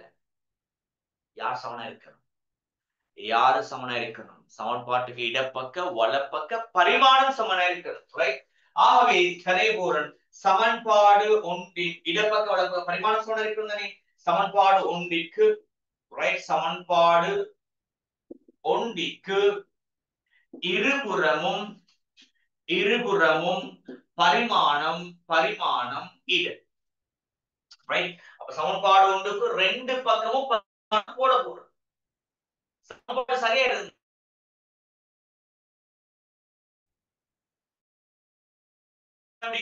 இடப்பக்க வலப்பக்க பரிமாணங்கள் பிடிக்கணும், சமனா இருக்கணும். அப்ப நான் என்ன செய்ய போறேன், பரிமாணத்தை போட போறேன். ஒரு விசைட பரிமாணம் சொல்றது ml-2. ரைட், கேன்றது அலகு பரிமாணமற்ற ஒரு மாறிலின்னு சொல்லியிருக்கிறேன். கேன்னு சொல்றது நீ போடுற நேர் விகித தொடர்பை சமன்பாடாக மாற்றும் போது போட்டு கேன்னு சொல்றது அலகு பரிமாணமற்ற மாறி. ஆகவே அலகு பரிமாணமற்ற மாறி, ஆகவே உங்களுக்கு இந்த இடத்துல கேன்னு சொல்லும் போது அலகு பரிமாணமே இல்லை. சோ வாட், ரைட், என்று சொல்றது துணி அப்படின்னா கேபிட்டல் M in x ஆம் அடுக்கு, கேபிட்டல் M in x ஆம் அடுக்கு. ரைட், அடுத்தது ஏன்னு சொல்றது ஆறு முடிவுகள், என்ன ஆறு முடிவுகள். ஆறு முடிவுகள் சொல்லும்போது பிள்ளைகள் LT minus 1, sorry LT minus 2, ஆறு முடிவுட பரிமாணம் என்ன, LT minus 2, LT minus 2 முழுவதின் y ஆம் அடுக்கு. ரைட், அப்ப உண்மையிலேயே MLT minus 2 இங்கால இருக்க, அப்ப இங்கால வர போகுது MDX ஆம் அடுக்கு, bracket நீக்குங்க, L y ஆம் அடுக்கு, சோ T minus 2y ஆம் அடுக்கு.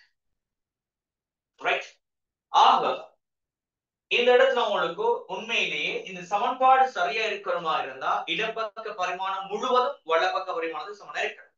ரைட், அதானே முடிவு. அப்ப நான் என்ன செய்ய போறேன், அவ இடப்பக்கம் M இருக்குன்னா வலப்பக்கமும் அதே M இருக்கணும். அப்ப அடுக்குகள் எப்படி இருக்கணும், சமனா இருக்கணும். அப்போ இப்ப நான் என்ன செய்ய போறேன், அடுக்குகளை சமப்படுத்த போறேன். ரைட், அடுக்குகளை சமப்படுத்த போறேன். அப்ப அடுக்குகளை சமப்படுத்தினீங்களாக இருந்தால் ரைட், அடுக்குகளை சமப்படுத்தினீங்களாக இருந்தால் M இன் அடுக்கு ஃபர்ஸ்ட் சமப்படுத்துவோம். அப்ப M இன் அடுக்கு சமப்படுத்தினா என்ன, M ல இங்க 1 இருக்குது, அங்க M அடுக்குல x இருக்கு, சோ x சமம் 1 ன்ற முடிவுக்கு வரலாம். அப்ப இப்படி போட்டா என்ன அர்த்தம், M இன் அடுக்கு சமப்படுத்தப்படுது என்ற அர்த்தம். சரி, சோ அடுத்தது என்ன செய்வோம் சொன்னால் L அடுக்கு சமப்படுத்தி விடுவோம், L அடுக்கு சமப்படுத்தி விடுவோம். ரைட், அப்ப L அடுக்கு சமப்படுத்தி விட்டீங்கன்னு சொன்னால் எனக்கு இந்த இடத்துல x உம் y உம் தெரியாது. அப்ப ரெண்டு தெரிய கணி, அப்ப ரெண்டு சமன்பாடு எடுத்தா போதும் தானே. அப்ப M அடுக்கு சமப்படுத்தினா ஒரு சமன்பாடு வந்து x சமம் 1. அடுத்து L அடுக்கு சமப்படுத்தினா இன்னொரு சமன்பாடு வந்துடும், அவட y கண்டுபிடிச்சிடலாம். அப்ப x உம் y உம் தெரிஞ்ச வேலை முடிச்சு. நீ T அடுக்கு சமப்படுத்தினாலும் பிரச்சனை இல்ல, பிழை இல்ல. ரெண்டு திரும்ப ஒரு வேலை செய்ய தேவையில்லை, அவ்வளவுதான். சரி, அப்ப M L அடுக்கு மட்டும் நான் சமப்படுத்துறேன். ரைட், அப்போ y அதாவது L அடுக்கு சமப்படுத்தீங்கன்னா y சமன் வரும் 1. ரைட், அப்ப T அடுக்கு சமப்படுத்தினா சும்மா சமப்படுத்தி காட்டுறேன். சோ T அடுக்கு சமப்படுத்தினீங்களாக இருந்தால் என்ன வரும், T அடுக்கு சமப்படுத்தினா -2 சமன் -2y. ரைட், ஆகவே இந்த மைனஸ் மைனஸ் கேன்சல் ஆக ரெண்டும் சுருக்கலாம், ரெண்டையும் சுருக்கலாம். ஆகவே y சமன் 1, அது ஏற்கனவே வந்து திரும்ப தேவை. ரைட், இப்போ நீங்க என்ன சொன்னால் x, y ஐ சமன்பாடு ஒன்றில் பிரதியிட. ரைட், பிரதியிட.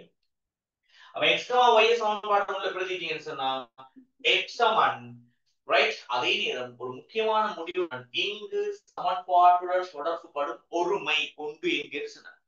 இங்கு சமன்பாட்டுடன் தொடர்புபடும் ஒருமை சொல்ற பிள்ளைகள் இந்த பரிமாணமற்ற மாறிலி கேள்வி தானே, இந்த பரிமாணமற்ற மாறிலி கேள்வி தானே, அதைத்தான் சொல்லப்பட்டது. ரைட். முக்கியமான இன்னொரு விஷயம் வந்து பாருங்களே, இந்த சமன்பாடுகளை பெறுதல் பகுதி இருக்குதானே, இதுல கேள்வி வராது. ரைட்.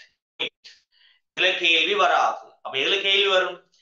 கேள்வி வரப்போகுது அந்த மூன்றாவது ஹெடிங்கை தானே, 15 தொடக்கம் 22ஆம் கேள்வி தானே, 15 தொடக்கம் 22ஆவது கேள்வி தானே. சோ அதுல கேள்வி வரும். ஆனா இது சிலபஸ்ல இருக்குது, அதை நம்ம படிச்சுதான் ஆகணும். அதுக்காக படிக்கணும். சரியா? சிலபஸ்ல இருக்குது, படிச்சுதான் ஆகணும். அதனால படிக்கணும். அது விஷயம் ஒன்றும் இல்லை. இப்போ உங்களுக்கு ஃபர்ஸ்ட் இந்த கேள்வி நான் விளக்கப்படுத்தினா உங்களுக்கு உடனே கைக்கு பழக்கம் வராது. ரைட். நான் டெக் கிளாஸ்ல நான் இவ்வளவு காலம் செய்திருக்கேன். ஃபர்ஸ்ட் இந்த கேள்வியோட உடனே யாருக்கும் ஆன்சர் வாரல். அடுத்த கேள்வி செய்ய விட்டா சரி இன்னொரு கேள்வி செய்து காட்டுங்க, டாப் 3 எடுத்து போன ஆட்களும் கூட. ரைட். 3A ஐலண்ட் ரேங்க் அடிச்ச ஆட்களும் கூட எல்லாருமே அப்படித்தான். சோ உடனே இந்த கேள்வி உடனே வராது, கைப்பழக்கம். ரைட். அப்ப இந்த கேள்வி நான் செய்து காட்டி முடிச்சுட்டு அடுத்த இன்னும் 1-2 கேள்வி செய்து காட்டினால்தான் உண்மையிலேயே உங்களுக்கு அடுத்தடுத்த கேள்வியில சிம்பிளா ஆன்சர் எடுக்க முடியும் மாதிரி இருக்கும். இருந்தாலும் நேரம் பிரச்சனை இருக்கிறபடியால நான் என்ன செய்யறேன், இந்த கேள்வி மட்டும் நான் தெளிவா கதைச்சு முடிக்கிறேன். சோ அதே ஐடியாஸ வச்சுக்கொண்டு நீங்க என்ன செய்யணும்னா ட்ரை பண்ணி கொண்டு வாங்க. ஒரு கேள்வி அல்லது 2 கேள்வி ட்ரை பண்ணி கொண்டு வாங்க. சோ நாளைக்கு நம்ம இன்ஷால்லா உங்களுக்கு அந்த கேள்விகளை செய்து காட்டுவோம். நாளைக்கு அந்த கேள்விகளை செய்து காட்டுற அதே நேரம் சோ நம்ம அடுத்த பகுதி அது சிம்பிள். கேள்வி வாரது அதுலதான். எது 15 தொடக்கம் 22 கேள்வி பொடியிருந்தானே, பரிமாணத்தை பயன்படுத்தி ஒரு சமன்பாடு ஒன்றில் உள்ள கணியம் ஒன்றின் அழகு பரிமாணங்களை துணிதல் ஈதானே. சோ அதுதான் கேள்வி வரும். ஆனா அதுதான் சிம்பிள் கூட. ரைட். அதுதான் சிம்பிள். இருந்தாலும் நம்ம இது சிலபஸ்ல இருக்குது, எனவே இதை படிச்சு கொண்டு போவோம். ரைட். ஓகே. ஆகவே f சமன்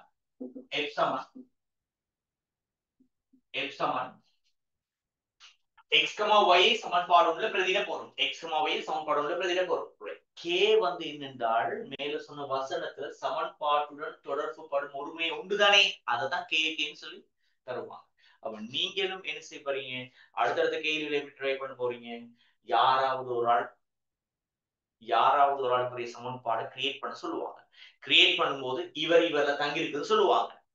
அப்போ இப்போ உதாரணத்துக்கு அலைவு காலம், அடுத்த கேள்வி அப்படிதான், அலைவு காலம். ரைட். ஒரு அலைவு காலம் t ஆனது அந்த ஊசலின் நீளம் L தான் இருக்கு சொல்லுவான். அவ ஊசலின் நீளம் L வர்க்கத்திலே கணத்திலே தெரியாதே, அவ எக்ஸாம் எடுத்து போட்டுரும். சரி. அடுத்து புவியீர் பார்முல தங்கி இருக்கு சொல்லிப்பாங்க.